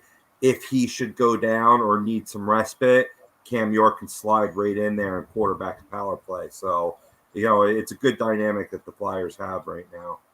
Yeah. No, for sure. And you know what? I think it's gonna work out for the best for the Flyers this year. I mean, I'm still not sure where they go, but I definitely think they definitely find a way back to the playoffs this year. Continue the trend on year one, off one, on one, off one. The same trend that's been for like the 15 years. But I think there's some young guys that are going to find their way into the lineup that are going to really surprise some people. I think Morgan Frost, once he gets some time, and I think that's going to be the main thing, is going to be getting him time, consistent time. And I think that's the main reason why they send him down is to get him that time, to play 18, 20, 25, maybe 25 minutes a game is so he can get back into his playing shape. And early on he's been looking good down there, but Morgan Frost will find his way back up. I think maybe a couple other guys will find a way back up, but once this Flyers team gets healthy, I think they're going to do a lot, and they're going to make some freaking noise here, boys. They're going to make some noise. I really believe that. I mean, there's a lot of depth here, man. There's a lot of depth that you have to make some tough choices. That's why, kind of to go back to that little Johnny Gaudreau talk we were having before, it'd be a bit of an overkill. I mean, not that you couldn't take another guy that's proven in this league, say, over a guy that hasn't had as much NHL time. But this is a deep roster, boys, and it's going to be hard to, allot playing time already. So why add a piece and put yourself further in the hole cap-wise, to your point, Maddie? Yeah. Greg was chiming in saying, hey, sorry he was late. Greg also said, disagree to the poll. He's going to be hurt too much this year. Gut feeling because he's always a huge piece of the Penguins. I hope you're right, Greg. Benny's was saying, I agree with the roster. But then he also said, not sure that Jones will be the backup all year. I think he loses his job. I will say this, Jones, if he is able to play consistently enough at backup, I will be – my microscope's going to be on his ass because the last few seasons in San Jose left me feeling very Jones should probably not be in the league anymore kind of feel for me. Yeah, it's like, why did the Flyers sign him? When you did have Sandstrom available. I know a lot of people wanted that, and I kind of don't mind the idea. It's like, well, why not? Let's see what the kid's got. You know what I mean? Worst comes to worst, if you have to sign another goaltender at the last minute, you can do that. There's plenty of people looking for gigs. It's not like it's the end of the world. You can sign it back. And Sandstrom did play well in camp and in this preseason. Ultimately, you signed Jones, and that's where the money lies. So it would be hard-pressed for him to get usurped. But poor play, man. Felix Sandstrom can come right in, and he shows he can get the job done. Yeah. Eileen was saying, Priz or Devils, who do you hate more? Well, right now I hate the Penguins more, only because they've been way more successful recently than the Devils. The Devils are like that fucking cockroach that you like to step on, but the motherfucker keeps popping up. It's like, God damn it, will you just stay fucking dead for like 2 seconds, please? Meanwhile, Pittsburgh. A cockroach in Newark? No way.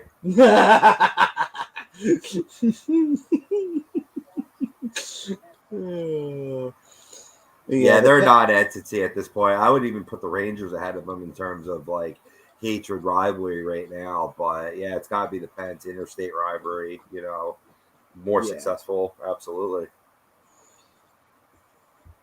Let's see here. Prism saying, think that's why they didn't sign a bigger name. They're going to let Carter compete with Ustamenko at some point this year. Bennings was saying Sandstrom instead of Yeah, it's going to be Ustamenko. either Ustamenko or it's going to be Sandstrom. They're two of the next guys up in line for.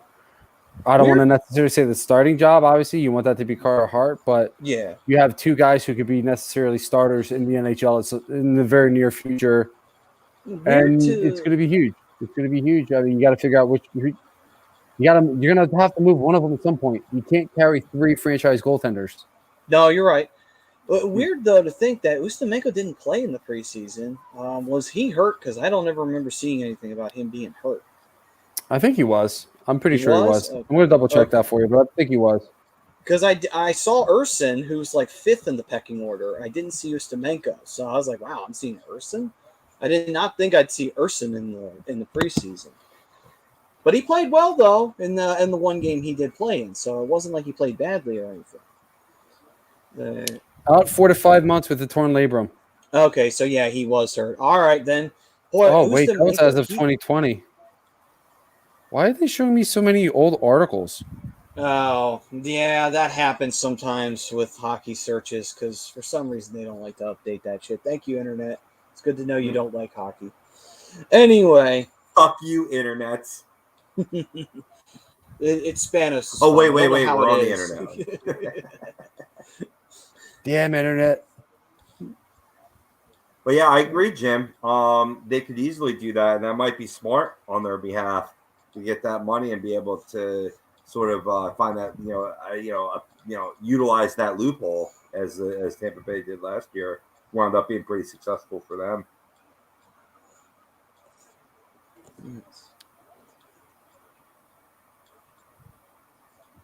And we got Jimmy. That's funny. What Dan said? Yeah, that's pretty I like Gritty, but Finn can put the orange grease in the ICU. Jimmy said, do the Canucks have a mascot, Dan? I never recall seeing, but I don't watch many Canucks games. I think that's Finn. I think Finn's their mascot. I think he's a. That's what he's referring to. Yeah, that's why I asked. Yeah. What's up, Jimmy? Jimmy on the Jimmy? Flight Zone. You can check him out every Monday night at 9:30 with Evan Taylor. And he's saying, boys, do I have some tea on our Flyers? Yeah, man. That was a lively evening. I don't know what's privileged or public information, so I'll leave that up to Jimmy for his show. But yeah, it sounded like you had a good night that night, and congratulations. I'm a little jealous. I know you had a nice conversation with Knack that kind of made me jealous because he's a blue collar player. I'm a big fan of Nick Abe-Kubel, and I love that he's still doing his thing. And he's just a blue collar player, and people in that area, they love blue collar players. It's just guys who work hard. Benny's Nation say neither do people in Vancouver. I'm keeping all my jokes to myself because I know where my team's going to finish in the running for Shane Wright. Yes. Yeah. Oh, that good old California rebuild from all three teams. Well, one that's in denial, the other two that are in a rebuild. Yeah. I definitely see LA kind of maybe possibly finding their way into maybe a playoff spot, maybe wild card. I mean, they're not in terrible shape. I agree. That's a huge chance for Palat. Yeah. That's the second one for him. Or at least that was the second one that I've seen. Yeah, and Tampa's trying to get something going here. The problem is that they can't get it sustained. That's their biggest problem. So they get moments, but then that's all they get. It's just a one moment or two moments, and they don't score. And then for like a good 4 or 5 minutes, they're in their own zone. You can't win a hockey game doing that.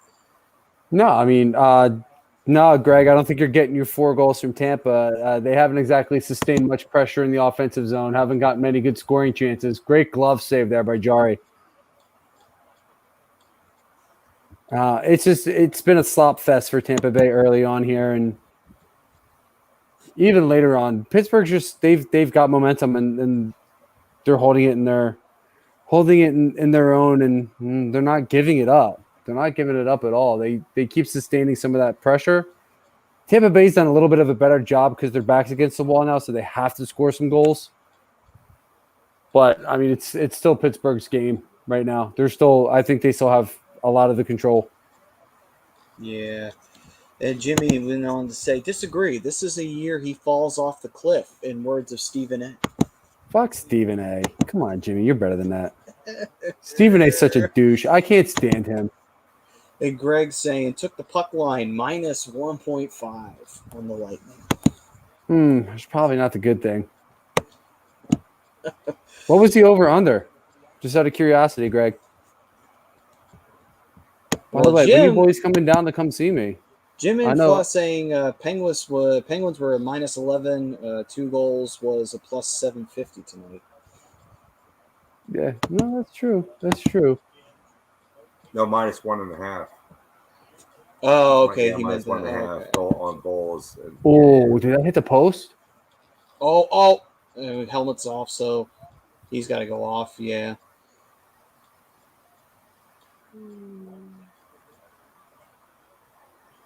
Oh, I thought Jari was playing with somebody else's stick for a second. I was like, why are you playing with Hockey a on Julian stick? ESPN and a helmetless player? I thought it was Brad Marsh.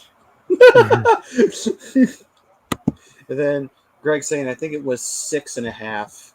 And then next game is 5.5, and I have the overs. Oh. Yeah. Sorry, Greg. I don't think you're getting that, bro. Wait, if tonight's game was a 6.5, how do you... Oh. Hey, the helmet made a save. Yeah. I think that's probably the most exciting highlight for the game right now, unless you're a Penguins fan and you got those 2 goals. Helped them clear the puck, though, didn't it? Benny saying, Marshy, love the callback. Yes. I heard it's slipping into senility or something like that. Brad Marsh isn't the same Brad Marsh. And then apparently I missed Prism's Canuck burn earlier. Sorry, man. I did not see that comment. My bad. I didn't see it either. Sorry, Pris. Well, let's see here. Tampa. I mean, there's been some good pressure here from Tampa early. Oh, I shouldn't say early on in the third period anymore. It's not really early. But they're getting some chances. They're starting to shoot the puck. I don't like that ESPN doesn't have a shot counter because I don't know where they are. But they're getting some more shots in. They brought it up on the side of the scoreboard a few times, but they don't keep it there. Yeah. Oh well. Listen, ESPN hasn't had hockey in a long time. I think they forgot hockey existed. Honestly, if it wasn't for Barry Melrose's pay, I don't think anyone would have noticed. ESPN is making too much out of the Seattle hype. I mean, that's going to happen with an expansion team. I mean, NBC did the same thing with Vegas. So, I mean, it's just going to happen. That's just how it goes, unfortunately, for a team like Vancouver that's going to be a possible rival this year. Did ESPN have the glow puck? I thought that was Fox. It is Fox. It was Fox, yeah. That's what I thought. Same time period, though. Yeah. I almost thought of hockey on ESPN. What's next? Hockey back on Fox with the glow puck. It's funny you mentioned that. That is the Fox track. That's what it was called. Oh, yeah. But then, now going back to your comment, man, you're absolutely right. The hype is too large just because it's a new team and the way they drafted is not to win now, it's to win later. But bringing that hype is good for your team, and I'll explain why. Because anytime you introduce a rivalry, which is just a natural geographical rivalry for you guys, that's going to bolster your team. That's going to that just has more heated play. You're going to see the effect of that not only in the standings, but in the general love and recognition for your team. So in the end, it will ultimately be a good thing for you. No, I think so too. I'm with you. Yeah, the hype is. I think the hype has been fine because for what you just said, it's they're building a bunch with it. It's just, I think it's good for it, to be honest with you. I think it's good. I think for what you just said, it's going to be a whole hype thing. It's going to be for the rivalry. ESPN doesn't offer it, but I'll offer it for you. I can't see that. It's 29-18 shots in favor of Penguins. Well, now they brought it up on the side of the scoreboard the moment that Rob wanted to put it up on the freaking thing. Oh, that's freaking great. ESPN's trolling Rob right now. Everybody trolls me. I'm just a trollable guy. When you have hot takes and talk shit like I do. Oh, and Eileen, you have a good night. Love you. Thanks for the support, Eileen, as always. Dan saying Love it's a you, Eileen. Whitecap Sounders thing in terms of MLS. That's exactly what it is. That's exactly what it is. Mm-hmm. Yeah. The Jimmy Fly, here's a crazy fact. Penguins open up at Tampa and at Florida, then have an 8-game homestand for the next month. Yeah, it is a little strange with it. I mean, the Flyers, I think, what is it? We have 3-4 games at home, and then I think we go on the road and we go out west. And then I think we're going to do an early west road trip. Yep. So they want to get that shit out of the way early, which I'm fine with, because usually the Flyers would have to do that around the time of the All-Star break or the Olympic break, or they'd have to do it right after. And it's like, oh, great, we got to do the West Coast swing now. Yeah, because they'll only play the Pacific twice, right? One at home, one away. Is that correct? Yes. Yeah, so right away, within the first 2 weeks of the season, you're going to be done with the Canucks and the Kraken. Yeah. So, and then you have a game Friday, you have a game Monday, like really spread out Wednesday, which is nice. That's a nice ease into the season for the Flyers, to where you'll have more of a jam-packed schedule, say, when you need to make up points. You know what I mean? A little bit more. Maybe you'll have games in hand later on in the season. So I kind of like that aspect of it. Let's see here. Pretty much. And that's probably the biggest. That's probably the biggest plus, is you're getting it out of the way early, because I believe you're at Vancouver, and then you're at Seattle as the lead is extended here. Pittsburgh scored. Well, that pretty much torpedoed any chance of a Tampa comeback. Simone getting that goal makes it 3-0 now. Good Lord. Puck movement along the boards and the dasher, and then pass it right out in front. That's why there's been too many crease-to-crease passing in this game. You're really putting Vazzy in a tough spot there. Yeah. Not enough active sticks if you're the Tampa Bay Lightning. And it looked like it deflected off of one of the Tampa Bay defenseman's shin pads, too. Did it? Yeah. I mean, that was, that pretty much, I hate to say that kind of seals it, but yeah, that's, No, that's clean. That's clean for the original shooter gets a goal. Ooh. So, the original shooter should have gotten the goal. Went off the defenseman's shin pad. Yeah, if it's either way, he gets a goal. That is correct. Yeah.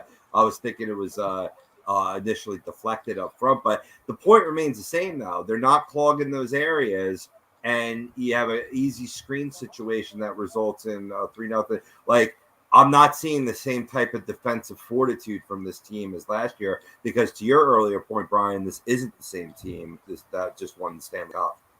No, it's really not, and you're seeing it. But again, super early on in the season here, so plenty of time left. They'll figure it out. They got a great coach in Don Cooper. They have good leadership with Hedman, Stamkos, Kucherov. You can even say Sergachev in there. You bring in vets like Belmar, Perry, Maroon to fill out the bottom half of the roster. They'll be fine. It's just the Stanley Cup hangover. Meanwhile, Prism, listen, I'm sorry I missed your gem. I will build you a statue of my fucking sorrow. I am sorry, Prism. I'm sorry. Jimmy Floss saying, honest question. Don't most teams play better without their best player sometimes? Focus more on defensive things. It can happen where teams kind of get a little bit more of that fire of, okay, listen, we don't have our best guys in the lineup tonight. We got to play up and we got to play big here. That can happen. But It really shouldn't be that way. It should be where you're going to play your heart out no matter whether your top guy's in the lineup or not. That should be the effort that you put out every night. But it has happened where teams will realize that their top guys aren't available. So, you pick yourself up and you say, okay, we got to play up here, boys, because we don't have Crosby. We don't have Malkin. We got to play up. No, for sure. And that's one of the things that I don't know. I don't know where I was going to go with that. I just had a massive brain fart. My bad, guys. I'm not on Tampa's payroll, and if I was, that would make a lot of sense. I had to hop in the chat and troll you real quick. I mean, what else is new? Everybody else is. But listen, in all fairness, yes, I hate the Penguins, but give them credit. They rolled in tonight and they said, hey, let's get these 2 points, boys. And they came out there and they played like they had a fire under their ass, while Tampa, like you were saying, Bride, they had that Stanley Cup hangover. Tampa's just kind of snoozing their way into this game tonight, and Pittsburgh made them pay for it.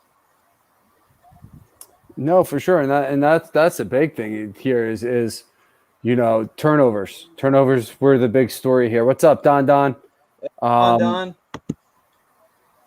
It's been a game. It's been a story of turnovers here, and big turnover by Vasilevsky led to the first goal, and then you had another one that led to a goal for Brian Boyle. It's kind of like, I don't want to say it's kind of like it's just taking opportunities as they come and taking advantage of them, and that's what Pittsburgh's done most of the night.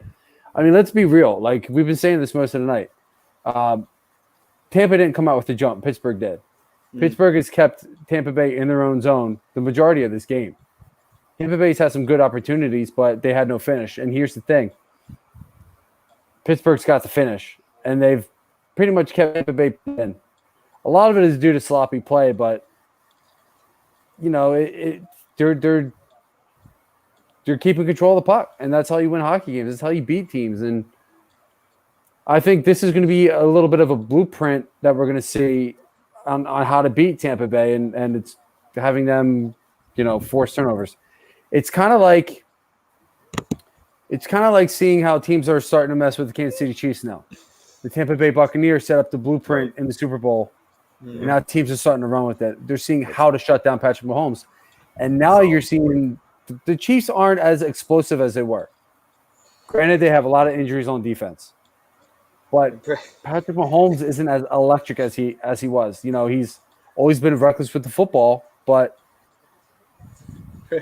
it's how you beat these teams. You figure out where their weaknesses are, and you got to exploit them. Meanwhile, Prism saying, Don, check Swatch. What the heck have you been, brother? We've been cooking Debbie, Sarah, Jessica, Kimberly, Cantrell, Parker.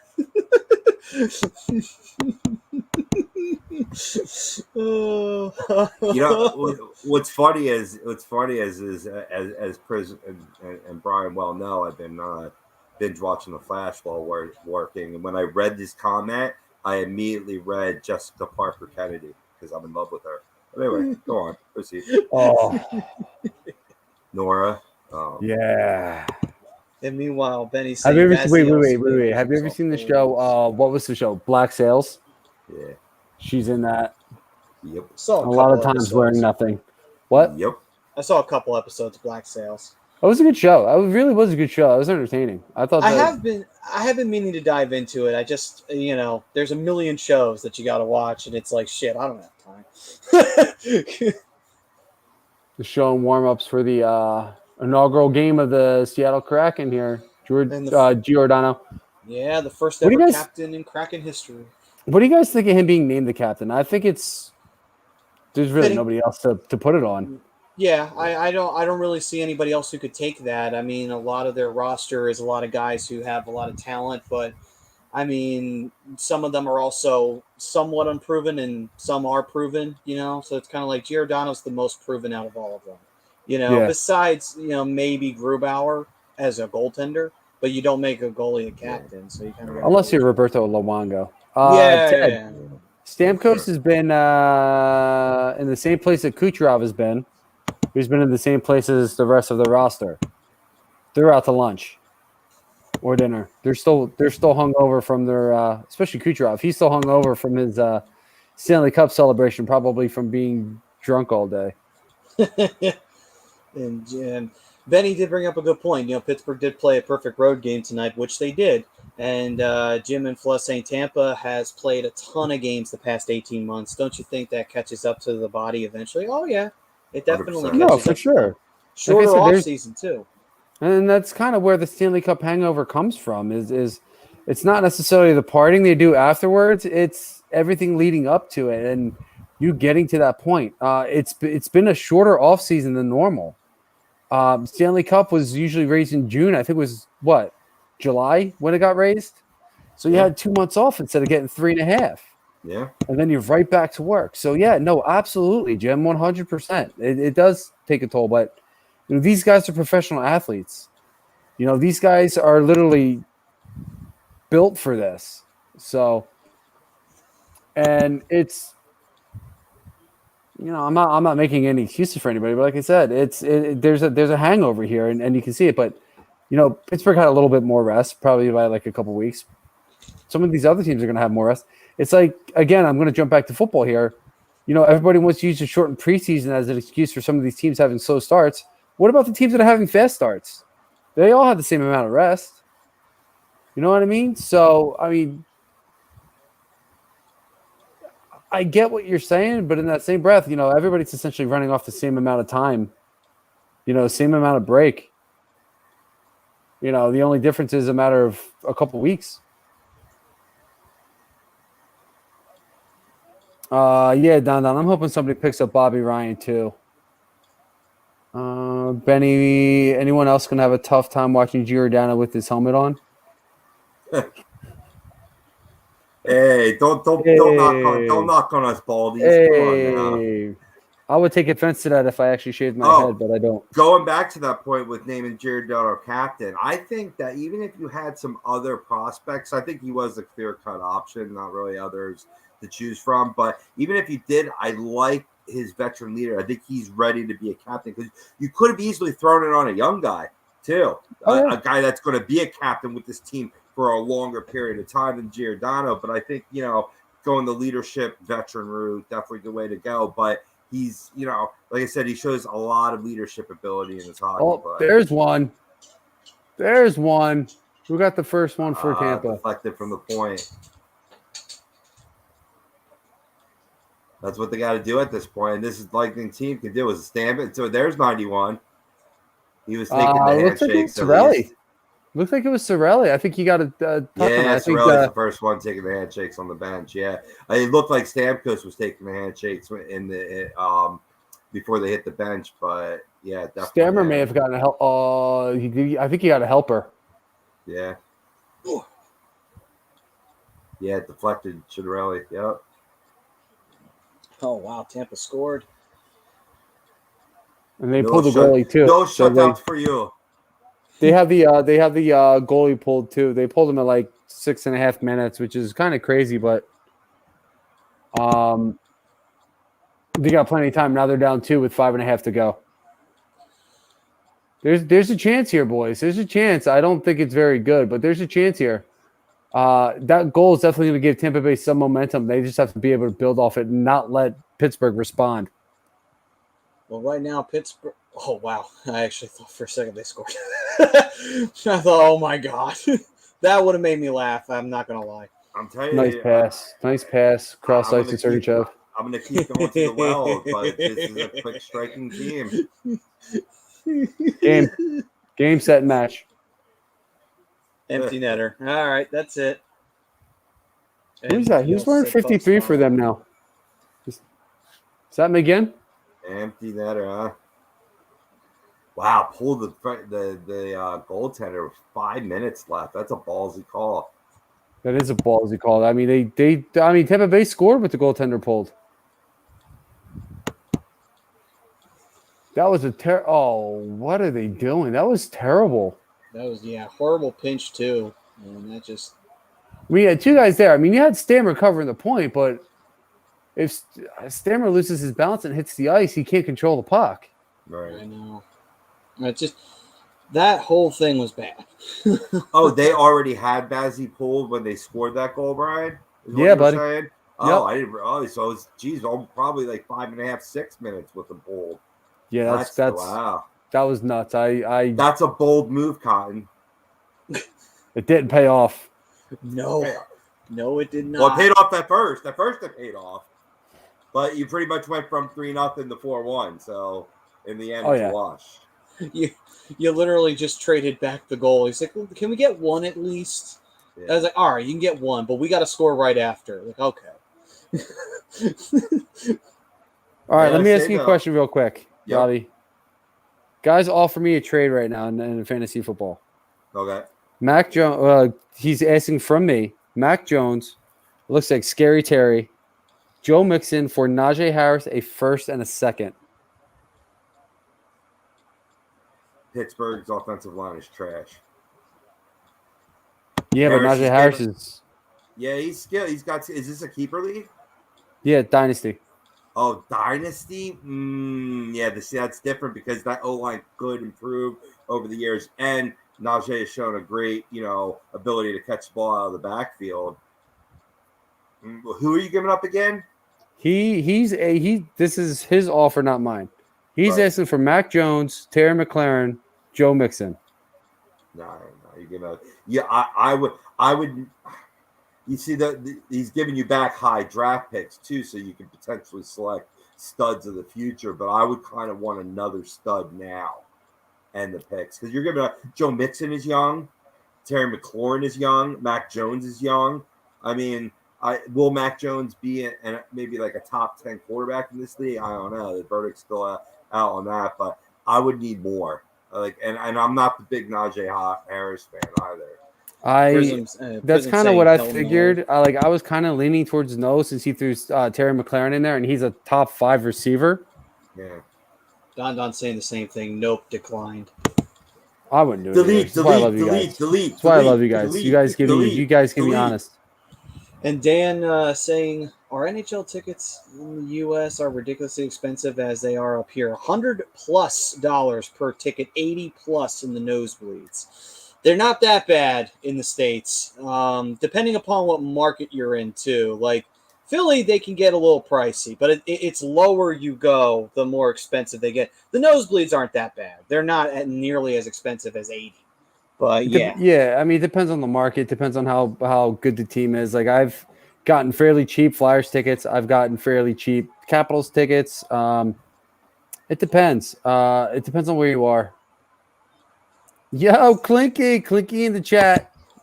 Clinky's here. Let's go Pens. Of course, he shows up when the Pens are winning 4-1, and there's no chance for Tampa to come back. Very, very, slick there. I see what you're doing, Clinky. I see what you're doing. We miss you, buddy. We miss you on the show, pal. For those who are unfamiliar with who Michael Klinkoff is, he used to do Fantasy Dominance Now with me and Rob back in the day, and he was a longtime host of the Hockey Happy Hour with us for a long time. He was. He felt the Penguins playing, winning, and he felt the fantasy football question. That's what brought him. That put him over the edge. Oh, Clinky. You sensed it. My guy. His trait senses were tingling. Hope you're, yeah, right? I hope you're doing well, buddy. Hope you're doing well. Yeah, we miss you, bud. Man. Yeah, brother. Anytime you ever want to hop back on, even if it's just a one-off, bro, we'd love to have you, man. I'd say send him the link now, but I don't know how much longer we're going to be on, so yeah, it may not be worth his while. And he does go on to say, I know what I'm doing. You? Oh. That? I'm sure he does actually know what he's doing. Yeah. Just saw the Tampa goal. Nice backhand tip in. The next meme coming right here.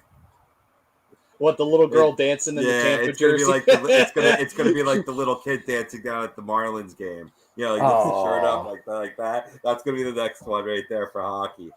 If ESPN doesn't use that in their marketing, they've seriously dropped the ball. Seriously, yeah, it was a nice goal, Dan. I think Stammer got a little tip on it too. So double deflection. That's kind of tough for any goalie to stop. I mean, let alone one. You get into it, and Killorn just. Oh, Tampa just scored again. Yeah, they did. Wow, and a nice tip little in. setup in the slot. Another tip in? Yeah, what? No, not like pretty much the puck comes to the crease, and he sort of poke checks it into the net. He reaches the stick out. Yeah, Killorn. I thought it was Killorn too. Just kind of reaches out and volleys it into the back of the net. Well, watch it right here. Oh no! My fault. He did get a shot off. I thought it was more of almost poking on the forehand still, but where he was trying to get a stick on it. But he got a nice little wrister off there in tight in quarters. That's funny too, in terms of if I were a betting man and we were talking the first goal of the game, that's where I would have laid the money on Killorn. So little did I know. Who was it? Who was? I don't know. Only preseason. This isn't preseason hockey. This is the real deal. Yeah, I mean, but all goals count the same, though. Unfortunately. Well, hey, listen, man. I have no problem if you're going to call it a garbage goal. You pick up the trash around the net, and good things happen. I forget what I was looking up. Oh yeah, who was it? Ted that brought up where's 91 been? I think 91's got 2 points now. That's good news for Tampa. And then he just scored on the empty net again. Oh my Christ! Evan Rodriguez. The people that bet the over are loving this right now. There you go, Greg. I know Greg ain't in there. Is Greg there? Yeah. There you go, Greggy. Covered the over now. You're 6.5. Yeah, there you go, brother. Well, Friday. This is like Christmas week, Tommy. Friday's Christmas morning with our Fly Guys. Yeah, that was funny as hell though. So, Greg, you should be happy, man. You got that over, and Tampa's probably beyond pissed. Look at them; they're like, "What the fuck?" You pull the goalie; it's a double-edged sword, man. There's not much you can do about that. No, that's true. Tommy, I just got home from work. What are you apologizing for, bro? It's all good. It's all good. As long as we saw you chiming in earlier too, so it's all good, brother.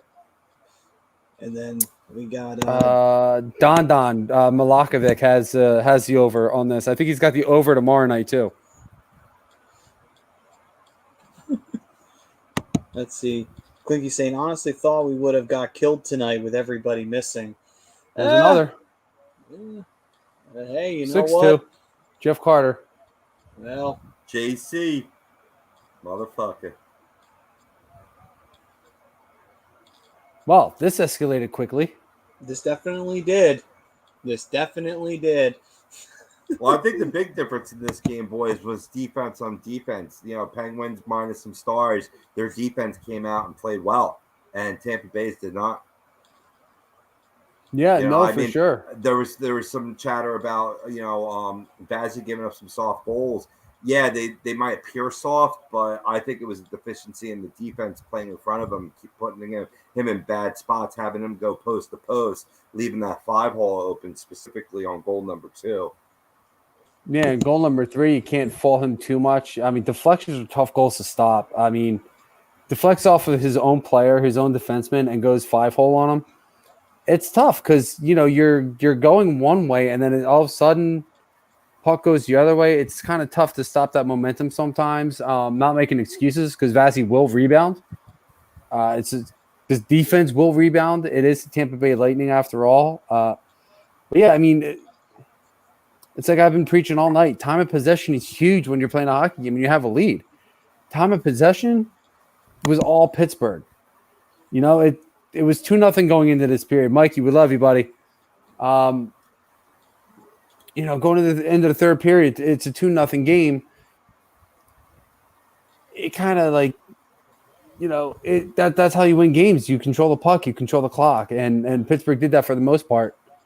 Tampa Bay got some good goals here, a couple deflection goals. I think the other one was he may have been screened a little bit on the other one, but that was a really good shot by Killorn. So I'm not going to take any credit away. Great pass from Stammer into the slot. It's just a matter of Tampa Bay didn't have much time.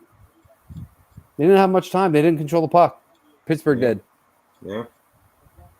Early on, the first 10 minutes of the game, it was a little back and forth affair where they were matching it. And then after that, Tampa Bay just kind of died off. Mm-hmm. No, for sure. Prism saying, if I'm mistaken, has point been a complete non-factor tonight? Pretty much. Pretty much. Point has nothing going on. And I love Dan's shot here. He said, I like how Arby's is taking a shot at McDonald's McRib. Arby's wants that smoke. They really are, though. They really are. They're saying, hey, you got that processed rib? Come to us. We're gonna give you that real rib. It's gonna be pretty much right off the bone. I want smoke. Listen, I want smoke. I'd go to Arby's and get that all day, every day over that gross McRib. And twice on Sunday. Yes. I mean, let's be real. They got the meats. They do have the meats. Yes. But here's the thing. Like, why would I go get a McRib and eat a meat bone or whatever the hell they call that thing? Like, that's why. I love that. Why? If you eat enough McRibs, you actually grow a third arm. True story. Yeah.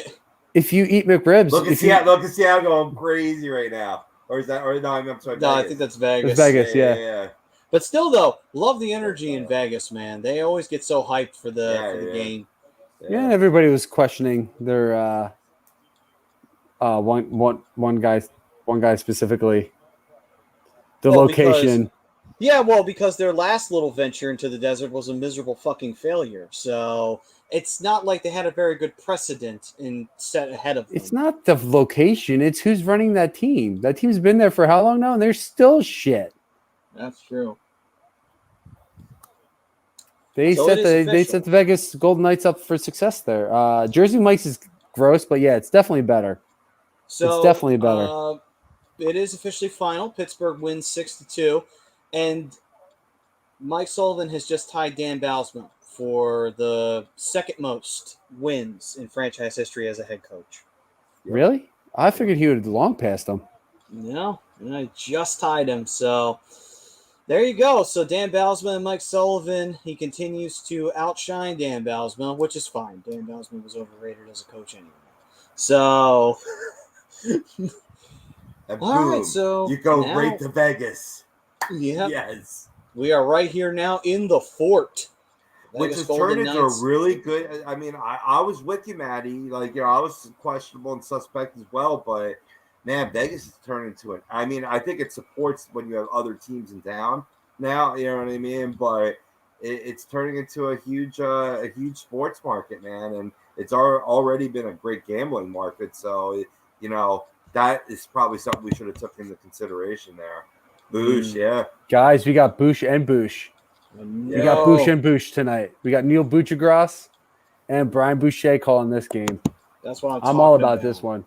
I mean, I kind of figured it was going to be a great sports market, frankly, because of the betting market in LA or in Las Vegas. Mm-hmm. I mean, it's only a matter of time before we see a baseball team go there. And I'm going to be real with you. I think it's going to be Oakland. Yeah, I think so too. Just keep that trend going of all the Bay Area teams going to Vegas. First it was the Raiders. Now it's the Athletics. Yeah, which would be a real shame for the Bay Area too, because I mean, Giants A's games are still huge there, like as big as say like Mets Yankees here, in the tri-state area. You know what I mean? If not even bigger, and to not have that anymore, that would be a kind of shame. I mean, they'll still have it though, I think, to an effect. But I mean, I don't know how far San Fran is from Vegas, but it's not right across the bay. Yeah, exactly. And that's going to be the biggest difference. And I think the reason why they are threatening to move out of Oakland is because the Athletics want a new stadium and they're not going to give it to them. Yeah. So they say, okay, we'll go somewhere where they're going to give us a new stadium. And I don't blame them. That the Coliseum's falling apart. It wouldn't be such a big deal if the owners were willing to pay out of pocket for the stadium, but they always want the city to pay for it, and that's where the real problem comes into play there. It's like you want the whole city to pay for it, yet you've got how much money and you're not willing to shell out for a new stadium? Are you? I think they have to. I think the city has to pay for it. I don't think the owners can. I think there's all like licensing stuff and all this other shit that's involved as well. And picking the location and all that other fun stuff. I think it has to be the city that pays for it. That's just. But I could be bullshit, wrong about that. I mean, you're probably right. It's just one of those things of, that's just one of those things of, what, with these owners, man, they make how much money in the freaking team. It's like, what, you should be fucking responsible for a new goddamn stadium, not the city. Because a lot of times the city can't afford it anyway. You know what I mean? Well, let's be real. So All it's right. So here's the way to think about it, Matty. Let's look at the Arizona Coyotes here for a second. Sure, go right ahead. You have to go through leasing through the city of Phoenix, right? Yeah, I mean, obviously. Same idea. It's the same idea. They have to go through the city to put up a new stadium. It's like if one of us wanted to build a house on an open plot of land, we got to go through the town. We got to go through the county. True. It's the same idea. It's the same idea. You still have to go through the city to get permits and licensing and approval to build on that spot and all this. It's so complicated. But yeah, I'm pretty sure you have to go through the city to do it. You can't just do it. No, I get that. It's just one of those things. But, it's not that they couldn't do it.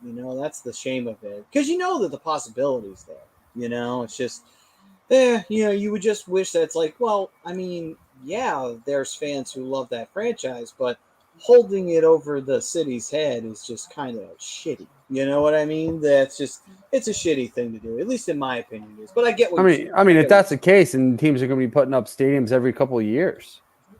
Well, I mean, you could always tear down the old one, just put a new one on the. It's what Al Davis tried to do.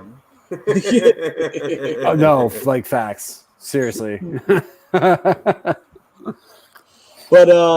yeah, Don was saying I feel so bad for the Arizona fans, and then Prism's response to that was, "It's fan, not fans. Don't feel bad." Nebraska seems NHL upbeat. to Oakland. NHL to Oakland. All out. I don't feel bad for Arizona fans either. Like you're if you're rooting for the Coyotes, you're a glutton for punishment. I know because I'm a glutton for punishment myself. It's a whole other story for another day. But NHL to Oakland. The last time they were there, they were the Golden Seals. I was going to say, they were the Seals, weren't they? Yeah, they played in the Cow Palace. And unfortunately, the Seals never had a winning season in their entire history in the NHL. NHL to Oakland. That's an interesting one. I still want to see another team go back to Canada. I mean, we'll see as we go forward. They are getting ready to do the national anthem here in Vegas, as the glow sticks are all over the place there in Vegas. They should get out glow sticks all over the place in hockey stadiums. They don't do it in all of them. They should, though. No, I think they do it in the ones that they feel like are gonna work the best, and I think Vegas is one of those ones. And I think the Flyers could be. I mean, it depends on what they got going on. You want to talk Ducks, Don? There's not much to talk about. It's another year. Seriously, it's another year. The roster is pretty much what I expected, and a couple guys made the roster I didn't expect, but. I'm not expecting to. That's California Golden Seals? Same difference. They were in the Bay Area though. They went through several name changes. They went through California Golden Seals. They were the Oakland Seals at one point. They had multiple names. They had to rebrand a few times because, like I said, they never had a winning season. If anybody knows their hockey history, it's this cat here. I will point that out. He knows his hockey history better than me, to be honest with you. I mean, yeah, Priz, there's going to be a couple nice guys to watch. Like, I'm excited for Zegras. I'm excited for Drysdale. I'm excited for a couple other guys, but I have very little expectation for this team. I'm hoping they tank and get another top 5 pick, but I'm hoping for a Shane Wright. But I have very little expectation for this team, but I'm hoping for the best. I really am. I'm hoping for more wins than last year. Don saying I kind of feel the same. I'm only here for Raymond Sider.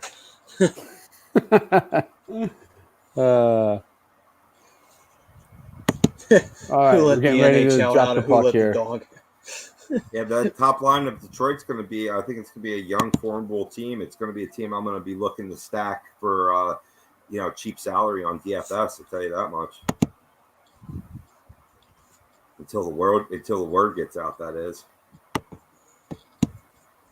Who's that spinning the wheel? With the siren. They got the UFC belt. Oh, that's what it is. It's a UFC Oh, fighter. Brandon Morano. Yeah. Interesting. Yeah, Vegas is the home of UFC, pretty much. Well, not pretty much, definitely. Oh yeah, Johnny's going out to Las Vegas to go see his boy Danny Portier fight. Nice, Wow. nice. Big trip out there right now. Oh, here we go. Kraken are officially an NHL team now. Yes, they are officially here. And Don saying this is All right. crazy. Prism saying let's go Kraken. All right, boys. Same shit as earlier. Who gets the first goal? Who's getting it? Who's getting it? We're 15 seconds in. I'm going to say Giordano, the captain. Oh, wow. Oh, wow. Oh, my God. There it is. Score. Oh, no. Went over the pot. Oh, wow. what a chance. Oh, wow. What a chance. Woo. Wow.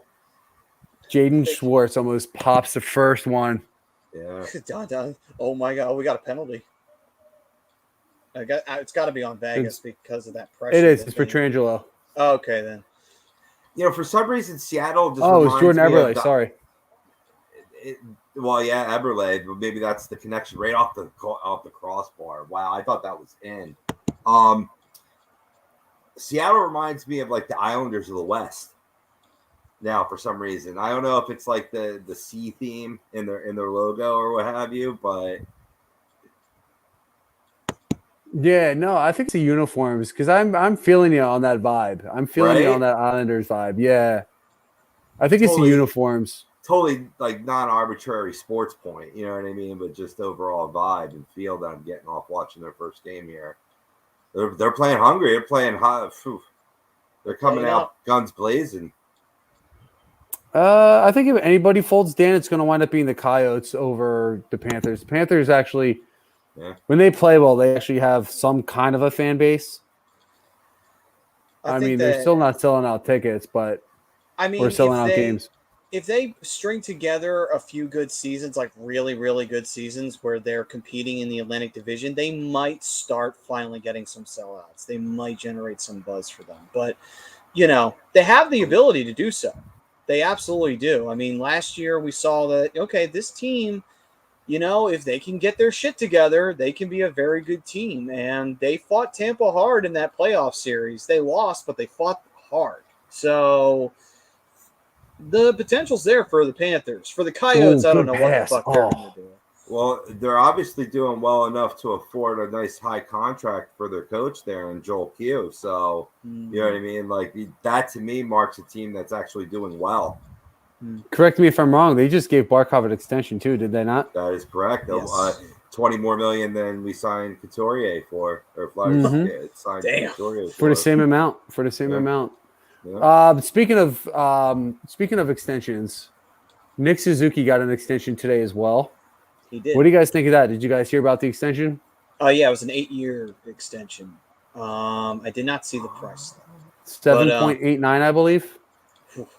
But I think Suzuki is worth it. I think he's a very talented guy, and I think that he's going to be a big part of what the Canadiens' identity is going to be moving forward. So I really like his game. He's that kind of guy who's very relentless with the puck, and a lot of the Canadians are actually. But I think he, like I said, I think he's going to be a big part of the makeup moving forward. So I totally am fine with this deal. Wow, Vegas is fast. They're flying right now.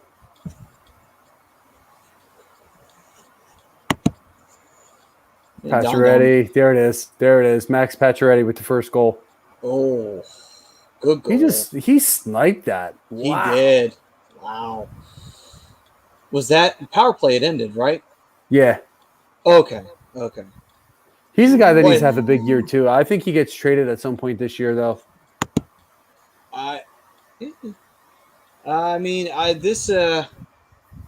For Seattle, though, you know, even though they came out very aggressive and they almost scored and their power play didn't really do anything here, you know, the one thing that they can ill afford to do is to let that one go into their heads because they did everything right but score. And then Vegas started to throw themselves down at the other end with their speed, and Pat Chiretti got a goal because the defense, tried, but they couldn't get that puck to stop from going in. But that's the thing. That's the thing is, and that's going to be to me. This is going to be one of the keys for Seattle to get this win tonight. Is can they stop the speed? Because right now, early on, Vegas is flying, and they're flying all kinds of around them. Yeah, all kinds of around them. That was an easy 3-on-2 for them. That was, and that's the thing. Like, the Kraken have to calm down here, and they have to play a little bit better defensively, tighten up in their own zone. Because they have to remember, it's like, hey, listen, you had Vegas on their heels there at the very beginning, and they had to take a penalty because you were playing so hard. You got to remember, you can take it to them. Just you got to play a little tighter defensively, and don't let that first goal get into your head. Because that can happen sometimes. You let up that first goal after you did everything right, but get that goal, and then you start playing a little loose defensively, and then it all goes to shit. So for Seattle, they can't let this, get them down here. So far, just keep an eye out for number 41. That's Nolan Patrick.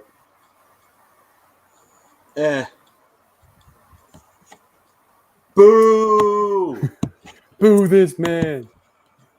Could care less what he does tonight. Wow.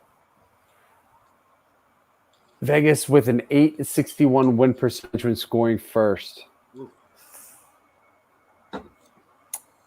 That's impressive. That leads the world.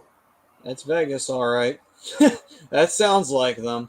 By the way, I think they changed the artwork on the center ice. A little bit of a different design around the Knights logo than what they had last year. Oh, yeah. No, I think it was about the same as it was last year. No, it was actually a lot more gold to it last year than what they got now. They got a little bit more of a leaf kind of like design going on over there. They had kind of like a looks token. The same to me. But either way, though, it's supposed to, I guess, resemble like a token that you would get at a casino or what have you. You know what I mean? Well, of course, yeah. A golden coin back from like the Egyptian days. Caesar's Palace, baby. Good play there by Seattle to force a turnover. They got to fly. They got to go. Benny's Nation. Yeah, Haxtell is having a stroke because this is not how he wants to play. Yeah, they're playing very sporadic hockey, like a hamster in a hamster wheel right now. Freaking kind of a la when the Flyers played under Haxtell in the past. But I like the energy though. They're coming out aggressive, like trying. They realize the importance of this game. That it's not just a regular game in their career. This is the first game of this organization's history. You know what I mean? Like, so there's a lot on the line in this game. This is great for opening night of hockey. Is it just me, or am I not seeing the ads on the jerseys? No, it is not you. Yeah, there are no ads on the jerseys. No, look at top left, I think, or is that a patch of some sort? It's they have the inaugural season patch on Seattle's, and then they have the All-Star Game patch for Vegas. Yeah, oh, that's what that is. Okay. And then for Tampa Bay, I didn't see it for Pittsburgh, but for Tampa Bay, they had the Stanley Cup banner. Was it on the helmet? I didn't even see one on the helmet. No, it should definitely be on the helmet. Good puck movement. Oh, yeah, that was really good puck movement from Seattle here. See, this is what I'm talking about. They're calming down. They're starting to play their game a little bit here and getting some pressure down on Vegas. They're not letting that first goal go to their head, which is a good thing. Here's the question, though. And it's kind of based off because I'm kind of break your balls a little bit here, Maddie. What is their game? Their game right now, grinding. Really, if anything else, that's kind of what their game has been in the preseason. It's been grinding it out, not necessarily being speedsters. The only reason why I'm asking is because new team, new roster, new coaching staff. I think they still have a little ways to go to figure out what kind of team they are. So I have little expectation in this game for them. For that reason, I would love to see them be able to upset Vegas because fuck Vegas. But yeah, I think we're going to find out in a few weeks here what kind of team this is going to be. I mean, to be fair, bad turnover. Yeah, that is a horrible turnover. And that was a great goal. Oh, my Lord. Pretty. What a cute that was. Woo-hoo! God damn, he smoked him. God damn. The razzle dazzle right there, Marchessault. We had a great game earlier with defense, and now this So- game it's a little under 7 minutes in. We already have 2 goals. We're getting 2 different games here tonight, boys. Ooh, Yeah. boy. Yeah, you're not kidding. Yeah, bad turnover here. Good work from the Golden Knights to force the turnover. And then Marchessault is just like, oh, I'll take this. Thank you very much. And wait till Grubauer goes way out of his net and just pop it right on him. Still not a gimme though. There, in order to be able to get enough zip on that puck as his body's going one way beyond the goal line, that's a tough goal. That's a goal scorer's goal right there. Yeah, it is. Brad Marchessault. Oh, whew. Dan Right. saying Seattle copied off Suzuki. I will say this though. I mean, Maddie is correct in terms of a new team built like this. You got to assume that they have to grind because they're going to get out talented no matter what the matchup is, right? Specifically against a strong team like Vegas. But to Brian's point too, this team's not going to have an identity until like game 35. You know, I see both of your sides here on this. I'm going to sit right on the fence. Oh no, for sure. And then I was just breaking his balls a little bit just because it's We're having a little debate. exactly. Yeah, it's a little debate. You know, hey. Oh! No, sorry. I can't get too loud. Remember, I'm in an apartment. But yeah, I mean, it's going to take a little bit of time for this team to develop some kind of an identity. And I mean, yeah, I'll sit here. I'll say Matty is right. You know, they're going to have to grind it out. But it's going to take time. And this Vegas team is the second best roster in hockey, in my opinion. So you have, like I was talking about, holy shit, almost 2 hours ago. You have your top 3. You have Colorado, which is number 1, in my opinion. Vegas, which is number 2 in my opinion. You have Tampa. This is number 3 in my opinion. So you know we're seeing a bunch of the better teams already, and Vegas is showing why they could still be a favorite in the West. You know they still have the speed. They still have the ability to make teams, you know, pay for costly turnovers. Like we just saw with Brad Marchessault. You know, incredibly talented player. He's got some filthy mitts and. Whew, we got a 2-0 lead here. You know, they transition. They really are one of the, if not the best transitioning team in the NHL, and a lot of that has to do with their speed. Don, Shut up, Don. No, I'm And he just kidding. says- I'm just kidding. The He's rivalry just saying, will I'm always so- live. Yeah. Even when the team decides to leave the conference. Yeah, and on the flip side, Brian, for Seattle, what you got to do here is I like the energy and the offensive presence that they're having. They're trying to make that extra pass right now, the pretty pass. Do 1-2 passes into the zone and get the rubber on the net. You know what I mean? You know, that's how you're going to get battled back in this game. You know, hopefully one of those goes in, you know, deflection, maybe even a cheapy rebound or whatever. That's what you got to do if you're going to grind it out. No, for sure. Yeah. And here's the thing: it's and you, to your point, you know they are looking for that extra pass. You know who's really fond of that extra pass before the shot? Yeah. Their head coach, Dave Haxtell. Yeah. Yeah. So you're seeing Dave Haxtell's system right now, where he loves that extra pass for some reason, and he doesn't want guys to shoot when they have an open shot. Yeah. That's going to be enough, one of those things is they have to ignore that. And yeah, Rob, I absolutely 1,000% agree. Take the shot if you got it. Yeah. funny Take the enough, shot if you got it. You got to put the rubber on that. 8 shots on goal for Seattle, only 3 for Vegas. So Vegas got they tried to get that pass to the open guy, got stopped. That's a shame. Had a good opportunity there. But anyway, first I'm saying Brian's saying these same things about Vegas Golden Knights when they're watching the Stanley Cup from home. So that doesn't mean they don't have one of the best rosters. I think Colorado has the best roster in the NHL. Where have they been? Yeah. They won the President's Trophy. That was their biggest mistake. Never win that fucker. You know that's not going to end well. And they, sure enough, it didn't end well. They lost to Vegas in the. It's all right, division. Priz. I'll wait. I'll wait. We'll sit here in silence if we have to. Well, maybe not silence, but we'll wait Shut it. for the answer. Sorry, wrong one. Hello, darkness, my old You shut up friend. too. No, I'm just kidding. No, I mean, like just because you have the best roster doesn't necessarily mean you're the best team. So keep that in mind. Don. Uh-oh. He knows. Don knows. Don learned last week. And then he says, ladies, stop fighting. You knocked it. You lock it up. Lock it up. Lock it down. Chris, Shut it if down. they don't win anything ever of substance, how do they have a great roster? Because they have a great roster. They have some of the best players in the league all on one roster. That doesn't make them a good team. That doesn't make them a great team. Look at the Dallas Cowboys. Sorry, Rob. Look at the Dallas Cowboys. They got a great team on paper. They got a great roster. That doesn't make them a great team. Look at the Eagles. They have a shitty roster. And they are, in fact, a shitty team.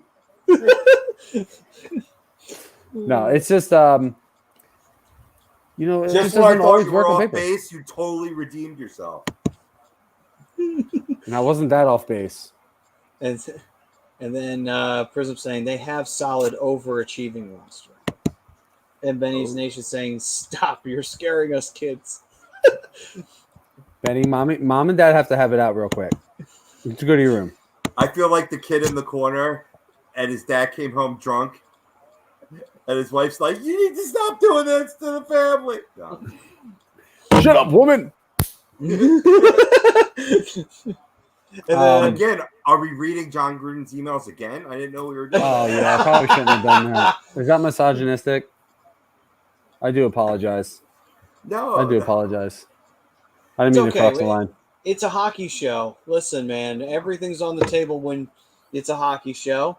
Then you apologize for it later because you know you're going to make mistakes. All right, so Chris, I want you to think of it this way, Saying it. Chris. Hang on, real quick. Chris, I want you to think of it this way. So if you look at Vegas' roster, right, you have Alex Pietrangelo, former captain. You have Max Pacioretty, who's a 30-goal scorer. You have Brad Marchessault, 30-goal scorer. You have William Karlsson, 30-goal scorer. Braden McNabb, very solid defenseman. You bring back Alec Martinez, another really good defenseman. You have a solid goaltender in Robin Lehner. That's a good roster. That is almost a great roster. Frank's comment, I heard misogynistic. We're going to Guam. Frank, you're ruining me. Oh, well done, Frank. Well done. They have a great roster. That doesn't necessarily make them a good team. A good team is going to be something that is, I don't know, that's Tampa.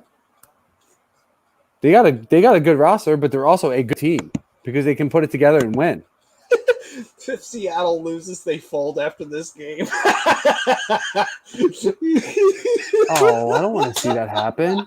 Oh, that's funny. I like that one. They move in the middle of the night to Quebec. Yeah. Right. And then they shift Detroit back into the Western Conference and say, tough shit. We don't care if that's what you wanted. And then Don gets his best wish.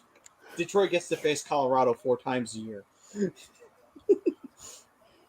But that's my point, Chris, is it is a great roster. Mark Crawford. No. No, and that's my point, Priz. It is a good roster because you know what? It's not. If you look at things on paper, they're the second best roster in the NHL because they're deep. They have a lot of talent and they win hockey games. What's the difference between a good team and a great team, and which is why I say they're a good team? Great teams put it together and get to the Stanley Cup Finals. Their first team was great. This team is good, but they're not great. But they have a great roster because they can win hockey games in the regular season. They can't win hockey games in the playoffs. That's the difference, I think. That's kind of where I'm getting at. That's your difference maker there. That's the difference between having a great team with a great roster and having a good team with a great roster. Meanwhile, we're seeing Because they have a that ton of on- talent. They have a ton of talent. Right now, we're seeing an ad on ESPN for ESPN's True Love, the NBA. we all know that they're only flirting with hockey. When did I become public enemy number one over here? Now Don Don's like, you lost the argument, Team Prism. Mando Whatever. Garcia, this has nothing to do with that, but he said need the under 6.5 for a great night. Thought Seattle would play defense. Looks like Vegas is going to come out too hard though. Go Knights. We'll see. We'll see. There's still plenty of time here. We'll see what happens. And Prism saying, Brian, you keep this arguing up, you're going to be watching the rest of this game from the kitchen. I don't know. I It's right there. agree with what Brian said, man. I'm gonna get my. Oh, there it is. It's right there.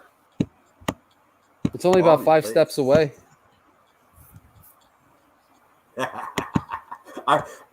This is well documented, Don. I am not a sane person. This is why I'm entertaining.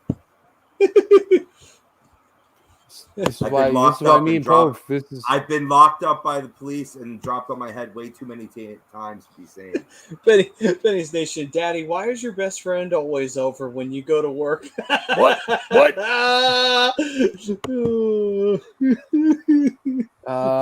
Over No, under on Daddy, the Canucks. no. I mean, let's be real. Let's be real. There is a difference between having a good team and having a great roster. How many times have we seen it in sports? It doesn't necessarily just have to be hockey. We've seen great teams win with great rosters, but we've seen great rosters. Prez, you're this close, bro. You're this close. What's going to happen? I have no idea, but you're this close. Yeah, we see it in all sports. Great rosters don't necessarily make great teams. And then for Dan, what's the over under the Canucks beating the Flyers? 0%. That's right. Flyers winning on Friday. That's what I'm talking about. Hang on, let me pull that up. Let me pull it up real quick. I got DraftKings. I can't bet on anything, but let's go. I mean, the Canucks are a strong team, you know what I mean? And Flyers have a lot to prove. You No, know, what I mean? they Coming off are. a The- piss poor season. So I wouldn't be surprised if the Canucks might be favored. But, you know, at home, it's, you know, going West Coast to East Coast, that's even though it's the beginning of the season, that's still not an easy task. I like our chances. Oh, it's not letting me see Friday's games. That's rude. Don saying my heart can't take this. Neither can mine, but yet you guys still keep doing this to me. I got your back, man. It's us versus the world. You're damn right. You're damn right. Benny's Screw you Nation guys. saying- Benny's Nation saying Brock is on the IR, so that's not going to help. True. That is true. Not at all. Not at all. All right, hang on. I'm finding it. Give me a second here. Meanwhile, Seattle trying to get something going here in the Vegas zone. Keeping the puck, but question is, will Vegas get on the pinch? No, they will not. So I wonder if they don't have the over-under out for this game yet because it's not listed on DraftKings here. Let me check FanUp, a great sponsor of ours. There you go. Don, screw you too, jerks. Come on, it's my co-host. I gotta get his back. Are you kidding Don, me? come on, you're going too far here. Cancel A2D. You're a cancel culture person. Don't be that guy. Don't be that guy on the cancel culture. I expect more of you, Don. Come on. I don't. Don, you I shut don't. your mouth when you're talking to us. My expectations for him have dropped.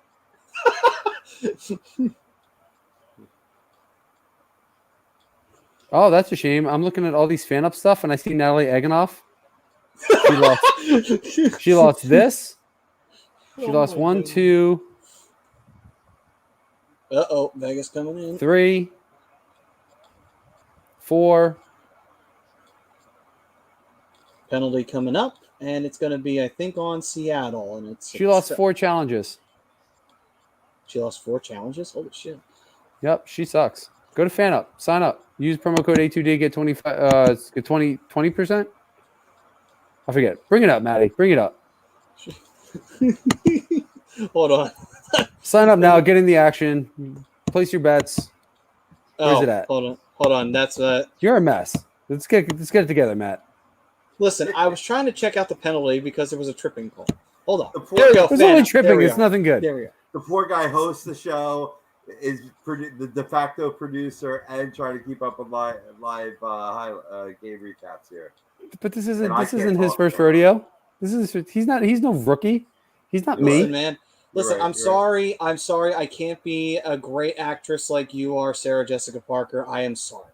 I am so sorry. You guys would be nothing without me. I'm just putting that out there.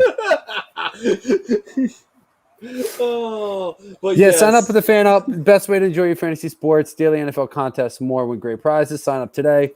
Promo code HUD for 5,000 bonus points. It's a $50 value. That's FanUp.app. I believe it's Apple only too. I believe it is Apple only. So if you got that Apple iPhone, get FanUp. It's worth it. It's worth it. Unless you're Natalie Eganoff, and then she just kind of,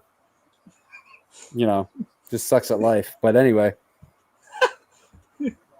Sorry, was that too harsh? I don't like her. I never did. Well, apparently. And now she's coming out, and now she's running her mouth about us. And you know what? Whatever. I'll run my mouth about her. I'll go to that level. I hope she finds out about this too. Thank you, Don Don. I appreciate that. Fuck It's you, nice to Don be Don. loved. It's nice to be loved. Wow, how did he make that save? Ooh, got the post check. Yeah, I think he did. Yeah. But my eyes have deceived me once already tonight, so I don't think the over/under is out for the Flyers game yet, so I can't find it anywhere. But that's funny. Benny's Nation saying, Don Don, that's okay. Oh, the following week is Darren McCarty to stick it to us. I don't know what that means. Yeah, I heard about the people trying to cancel Dave Chappelle. I thought that was fucking hilarious. I'm like, you guys are trying to cancel Dave Chappelle. You do not realize what fucking idiots you are. I mean, just what are you really unleashed a fucking canceling of beast Dave on Chappelle? yourselves. What are you really canceling of Dave Chappelle? His show? His show's been over for years. I don't know, man. I mean, his stand-up, Netflix specials.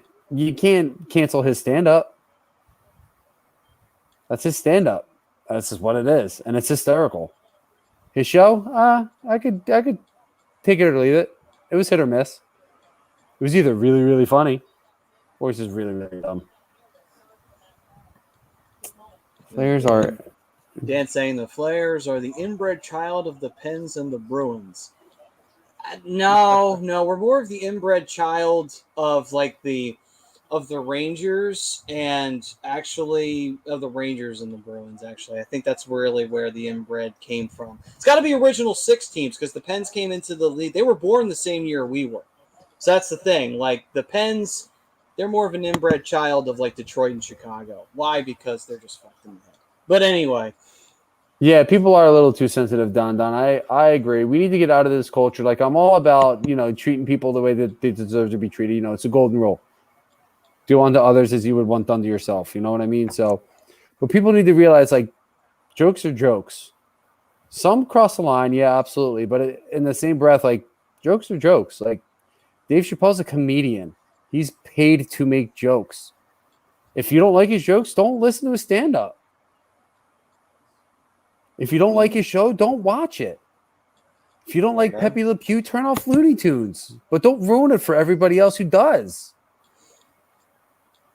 Like, we need to get back to where we were when we were actually, like, thick-skinned people. Like, any kind of racial slur, any kind of hate, or anything like that should not be tolerated. I absolutely 1,000% agree to that. But we need to stop the cancel culture because otherwise we're not going to have anything left. We're not. We have to get over this. We have to just move past it. We have to. I mean, Daniel Tosh is probably one of the most controversial comedians because he's definitely misogynist. But it's just a joke. And if you don't like him, don't watch him. And Dan, wait, hang on, time out. What? I'm not done yet. I'm not done yet, Maddie. Don't you dare move on yet. People want to give Dave Chappelle a hard time, but they don't want to give Bob Saget a hard time when his stand-up consists of him making sex jokes about having sex with his daughter.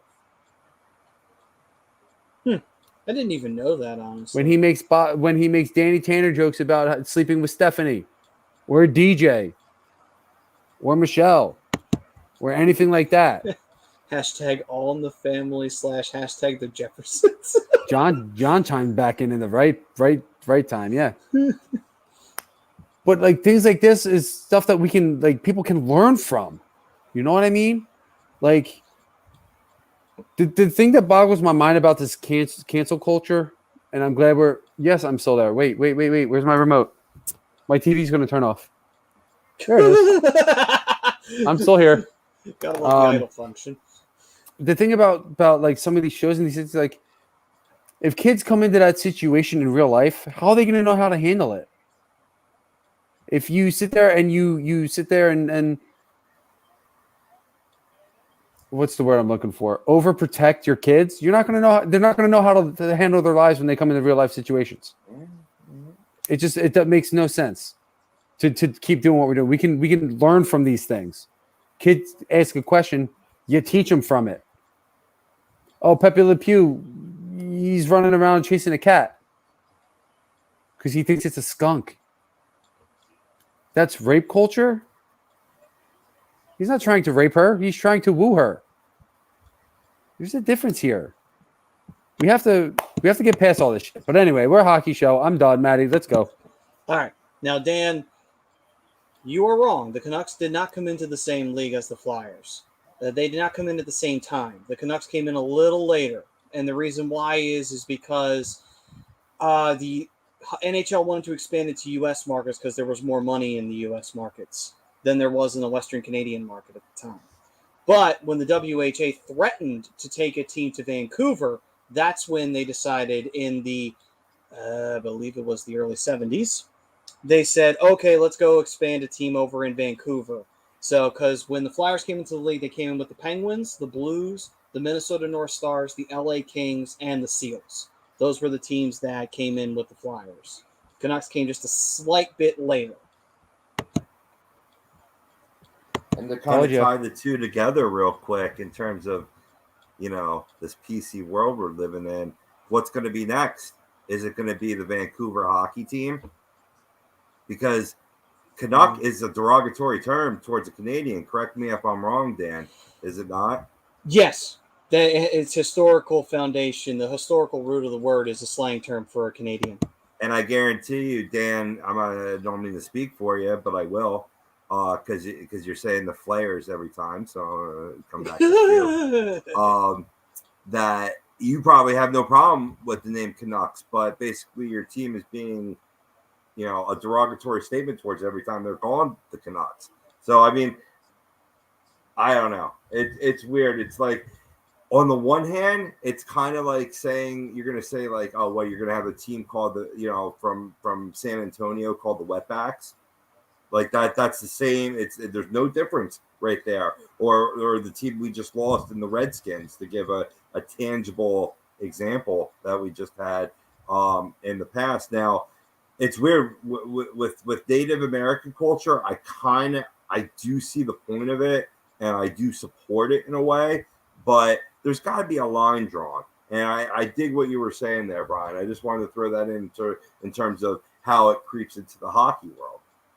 Yeah, I mean it's ridiculous. It's like everything like we're not learning from our past here. Like history always tends to repeat itself, right or wrong. No, yeah, pretty much. We're reliving everything we've already gone through. Like some of this is even worse than before. I'm all for I don't want to necessarily say being PC, but I'm all for respect. I'm all for, obviously no hate, love. Like love conquers all, right? I'm all for that. But again, we need to be able to have things where we can teach our kids what's right and what's wrong. If we take everything away, how are they going to know? Yeah, true. If they come up to a situation where in their later life they've never experienced it, even just watching it as stupid as watching a TV show, how are they going to know how to handle it? Because they're not going to have be able to ask the question, well, why? Well, it's the same thing if somebody's going to be offended if someone's going to teach World War II. Well, you should teach World War II so that there's never another Hitler that comes to power. Wouldn't that be nice, right? You're supposed to teach these things. Yeah, You got to do true. that. And you can't mamby-pamby it. History's not pretty. There's Because some we have ugly shit that's gone down. continue to learn. you know? Yeah, we have to continue to learn from our past and our mistakes, and that's how we as a human race become better. That's how we as a human race evolve. That's how we as a human race continue to grow. Is learning from our mistakes and taking those lessons and using them every day moving forward. Yeah. And John Malmo saying, best hope we don't repeat. Our economy doesn't need to visit the late 20s, early 30s. Yeah. Yes, I agree. And then was saying Darn our near motto close is there. we're welcome. Yeah.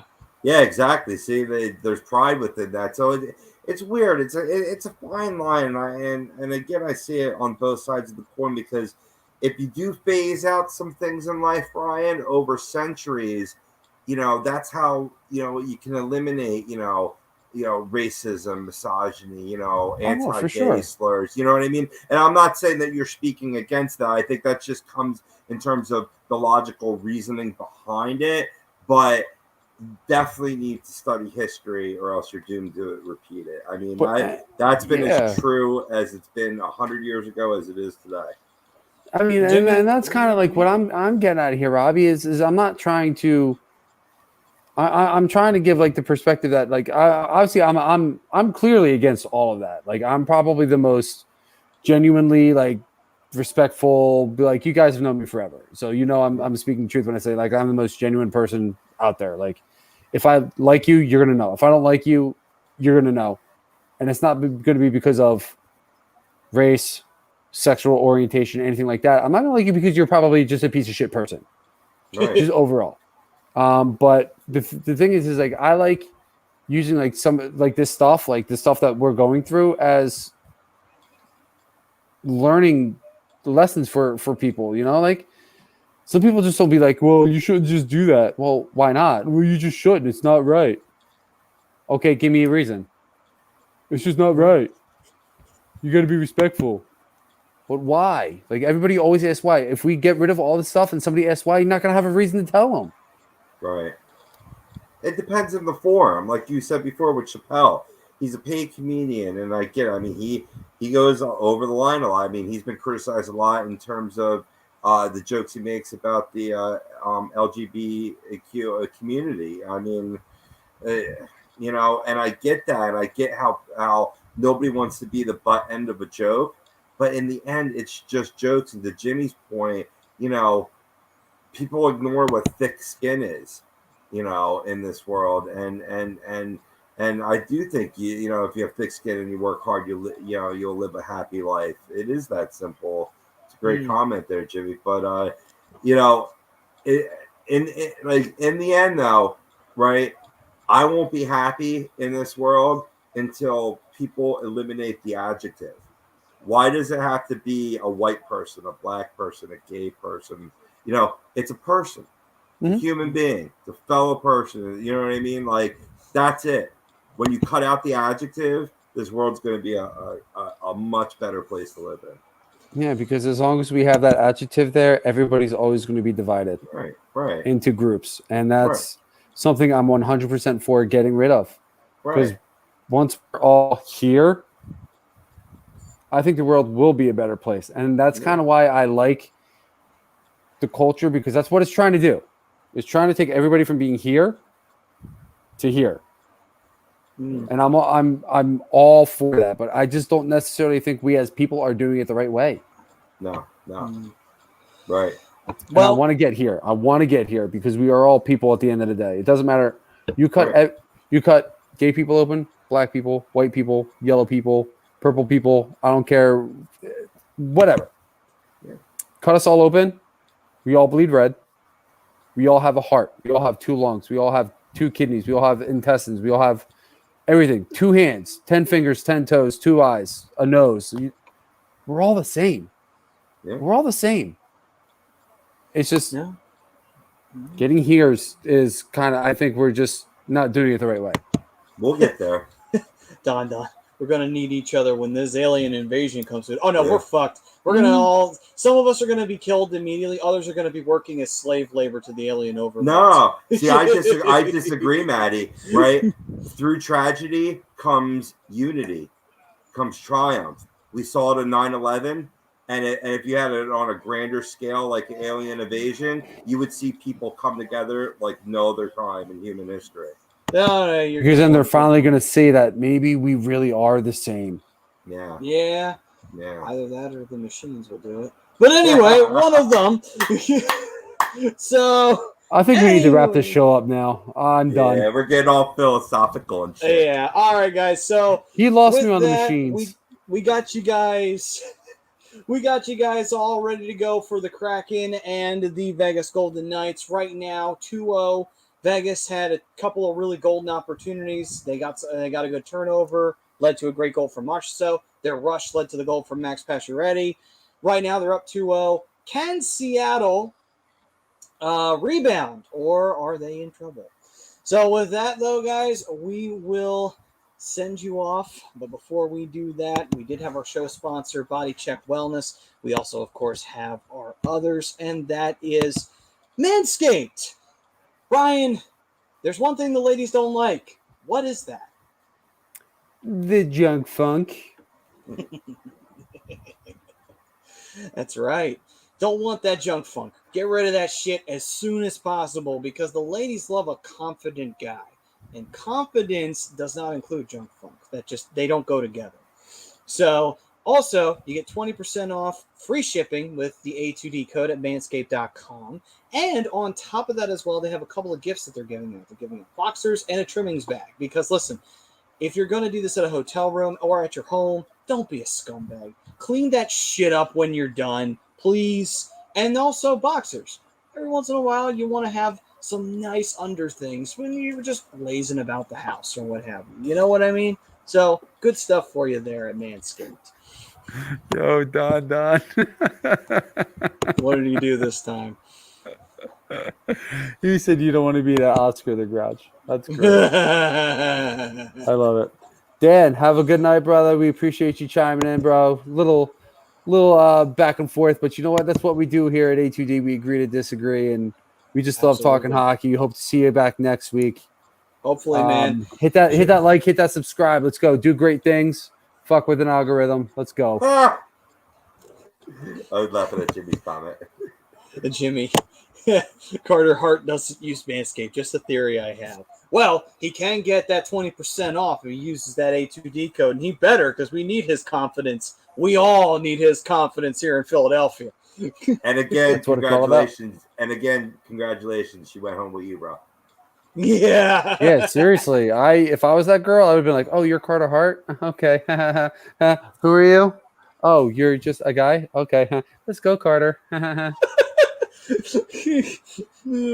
John saying, "Have a great week, go Flyers." Thank you, John. Thank you, easy, John. man. Benny saying later, fellas. Thank you, Benny. Take it easy, bro. All right, then. And now, besides Manscaped, on a serious note, if anybody out there is dealing with a mental health issue or any kind of addiction issues, call 856-651-8117, the Counseling Center in Sunrise Detox. Do not let addiction or depression or bipolarism or any kind of mental disorder or drug addiction of any kind bring your life into a complete tailspin. Don't go down into that rabbit hole. Go get the help you need so that you can live to see tomorrow, because we want to see you live to see tomorrow, and we want to see your loved ones live to see tomorrow. Get the help you need. Go. And for anyone out there who wants to support A2D as well as the Hockey Happy Hour, where can they go to do that, Brian? You can head on over to PhillyDrinkers.com. That's Philly Drinkers LLC. We have all kinds of great A2D merch there. We got hats, T-shirts, hoodies. It's getting cooler out. Maybe get yourself an A2D hoodie. We got a zip up, a nice light zip up. I have that. Great hoodie. Great stuff over there at Philly Drinkers LLC. That's PhillyDrinkers.com. Let Alex know that we sent you. Absolutely. Yeah, they're bringing everybody back out of the cryogenic chamber. They got Linda Cohen on the intermission. Oh, yeah. It's making minus me the feel like glasses. I feel like I'm 17 again. Minus the glasses, she hasn't really aged at all. Nah, definitely not. Let's see here. And then all campus, giving 20% off everything in the store, including hats, shirts, and team cornhole sets to our subscribers. So get subscribed. And hey, listen, man, they got the ramp booth that they like to do. John Coyle's the man. Like, he really is the man down there. And is the shore still open? I think it still is. I think it still is for another week or two. Okay, then. So get down there as soon as you can. Check out all campus OC. You'll wear your team colors with pride when you go see John down there. I think they are currently working on a website too. I'm going to double check that real quick. Okay, then. So while he checks out that, Specialized Physical Therapy, Dr. Paul Vidal, they just recently have their services in concussion as well. They considered the best physical therapist of South Jersey. And, hey, the doc will take care of you. If you got any aches and pains, man, they can flare up at any time, whether it's from work or from stress or what have you. You want to go see them, Burlington or Cherry Hill, New Jersey. They took care of Brian. They'll take care of you. Specialized Physical Therapy. That's where you want to go. Yeah, check them out. Check out Allie in Burlington and Carrie and Cherry Hill. You could always go straight to Dr. Paul. He is our doctor. Make him yours. Jimmy, you have a good night, brother. I'll check you out on Monday. Peace, Jimmy. That's Jimmy. Jimmy's on Flight Zone every Monday night, 9:30 with Evan Taylor. Check them out. They do a great job. They've been getting a little heat the last couple of weeks for some of their perspectives on the Eagles, but they do a great job over there. Jimmy and Evan are awesome. Definitely check them out every Monday night. That's all right. That's one thing that you like to do in A2D. You just like to create heat. That's all we want to do. Hot takes. Yo, if you're a Tacoma FD fan, the last episode, oh my goodness. It's all about the contrarian hot takes. I have to catch up. I do have to catch up on that show. Yeah, it's a great episode. That last one. Yep. And we have FanUp, the best way to enjoy fantasy sports, daily NFL contests, and more. You can win great prizes. And if you sign up today and use the promo code A2D, you get $5,000 in bonus points and a $50 value. All you got to do is go to FanUp.app. And listen, man, you just listen to Willie Vegas and Money Pop Podcast. You want to make some of that cash. FanUp's the way to go. And then that way you make that cash. Yep, they'll take good care of you. Money Moss and Willie V. Jimmy, I would phrase that differently, bro. I'm just putting that out there. I would definitely phrase that differently. I immediately thought of, are we talking about docking here, bro? Because I'm out. Love you, Jimmy. Love you, Jimmy. Yo, next Tuesday we got Blackhawks and Islanders on ESPN. Ooh. So we'll have that live reaction next week. Oh, boy, Prism. You're not going to want to miss that one, bud. No, we're wrapping up now. Double zeros. Actually, literally wrapping up now. We're going on to the next sponsor. Yes, next sponsor that we have here. After you win some money from Willie Vegas or Money Pot, go visit LaTerrain.com. Use the promo code A2D for 10% off. Because if you need a watch, you want to go out to the bar and you want to show the ladies that you got some flash, hey, man, they got nice stylish watches for you. Or if you're a lady and you want to show one of the guys you got some flash, they got them as well. And they also have ones for working out. They have ones that are just casual ones. Any kind of watch you need for any situation, LaTerrain.com, that's where you want to go. And next up, eXp Realty. If you're looking to buy or sell a home or for a change in career and brokerage, contact Alan Foy at eXp Realty LLC or give him a call at 302-682-8820 or visit him at alan.foy at exprealty.com. Listen, man, moving or changing careers or whatever, that's a big step in life. So make sure you're doing it right because you don't want to screw that up. So Alan Foy, that's the way to go in order to make sure it's done perfectly. And finally, Body Check Wellness, 25% off, a great line of products that use hemp and THC-free products, edibles, ointments, gummies. Rob uses them. They've done nothing but make him more focused, more clear, more balanced to go out there and get it done. That's what these are all about. All right, guys. Well, we thank you all for joining us. Thank you for hanging in with this marathon for some of you guys. Appreciate you Yes. guys. We love you guys so much. Absolutely. Opening night, we haven't had to go a little longer. We got both. We got the full, live reactions for Penn's Lightning, and we had to stay on for the Kraken's first period. In NHL history, we had to. I mean, Don finally got his encore. He's been asking for months. Encore. Do you want more? No. Sorry. That's the second He time got- I One said more that period. today. One more period. One more period. No, Well- no. Daddy's got to chill. Yeah, Yeah. no, I don't have much battery life left here on my laptop here. With that being said, though, guys, you enjoy the rest of the game. Let's see who wins. Will the Kraken win their first ever regular season game in history, or will the Vegas Golden Knights assert their dominance as the more older expansion and more successful expansion team of the two? Of course, that's not saying much. But still, we'll see what happens as we go along. Anyway, guys, Don wants 3 more hours. Sorry, Don. But No, he's chanting 1 more hour. I know. 1 more hour. But anyway, we thank you guys. We love you guys. Everyone who's new, everyone who just joined in, and everyone who's been here since the beginning. We love you guys. Keep it going. Keep the love coming to us, and we'll be here next week. We got the Islanders and we got the Blackhawks, so we got a live reaction for you that night as well. So we'll see you guys then, right here on A2DRadio.com. From all of us, Matt, Rob, Brian. Next week, not only live reactions, but the Flyer season will begin. So we'll be talking about that as well. We'll see you guys then. Peace and love, everyone.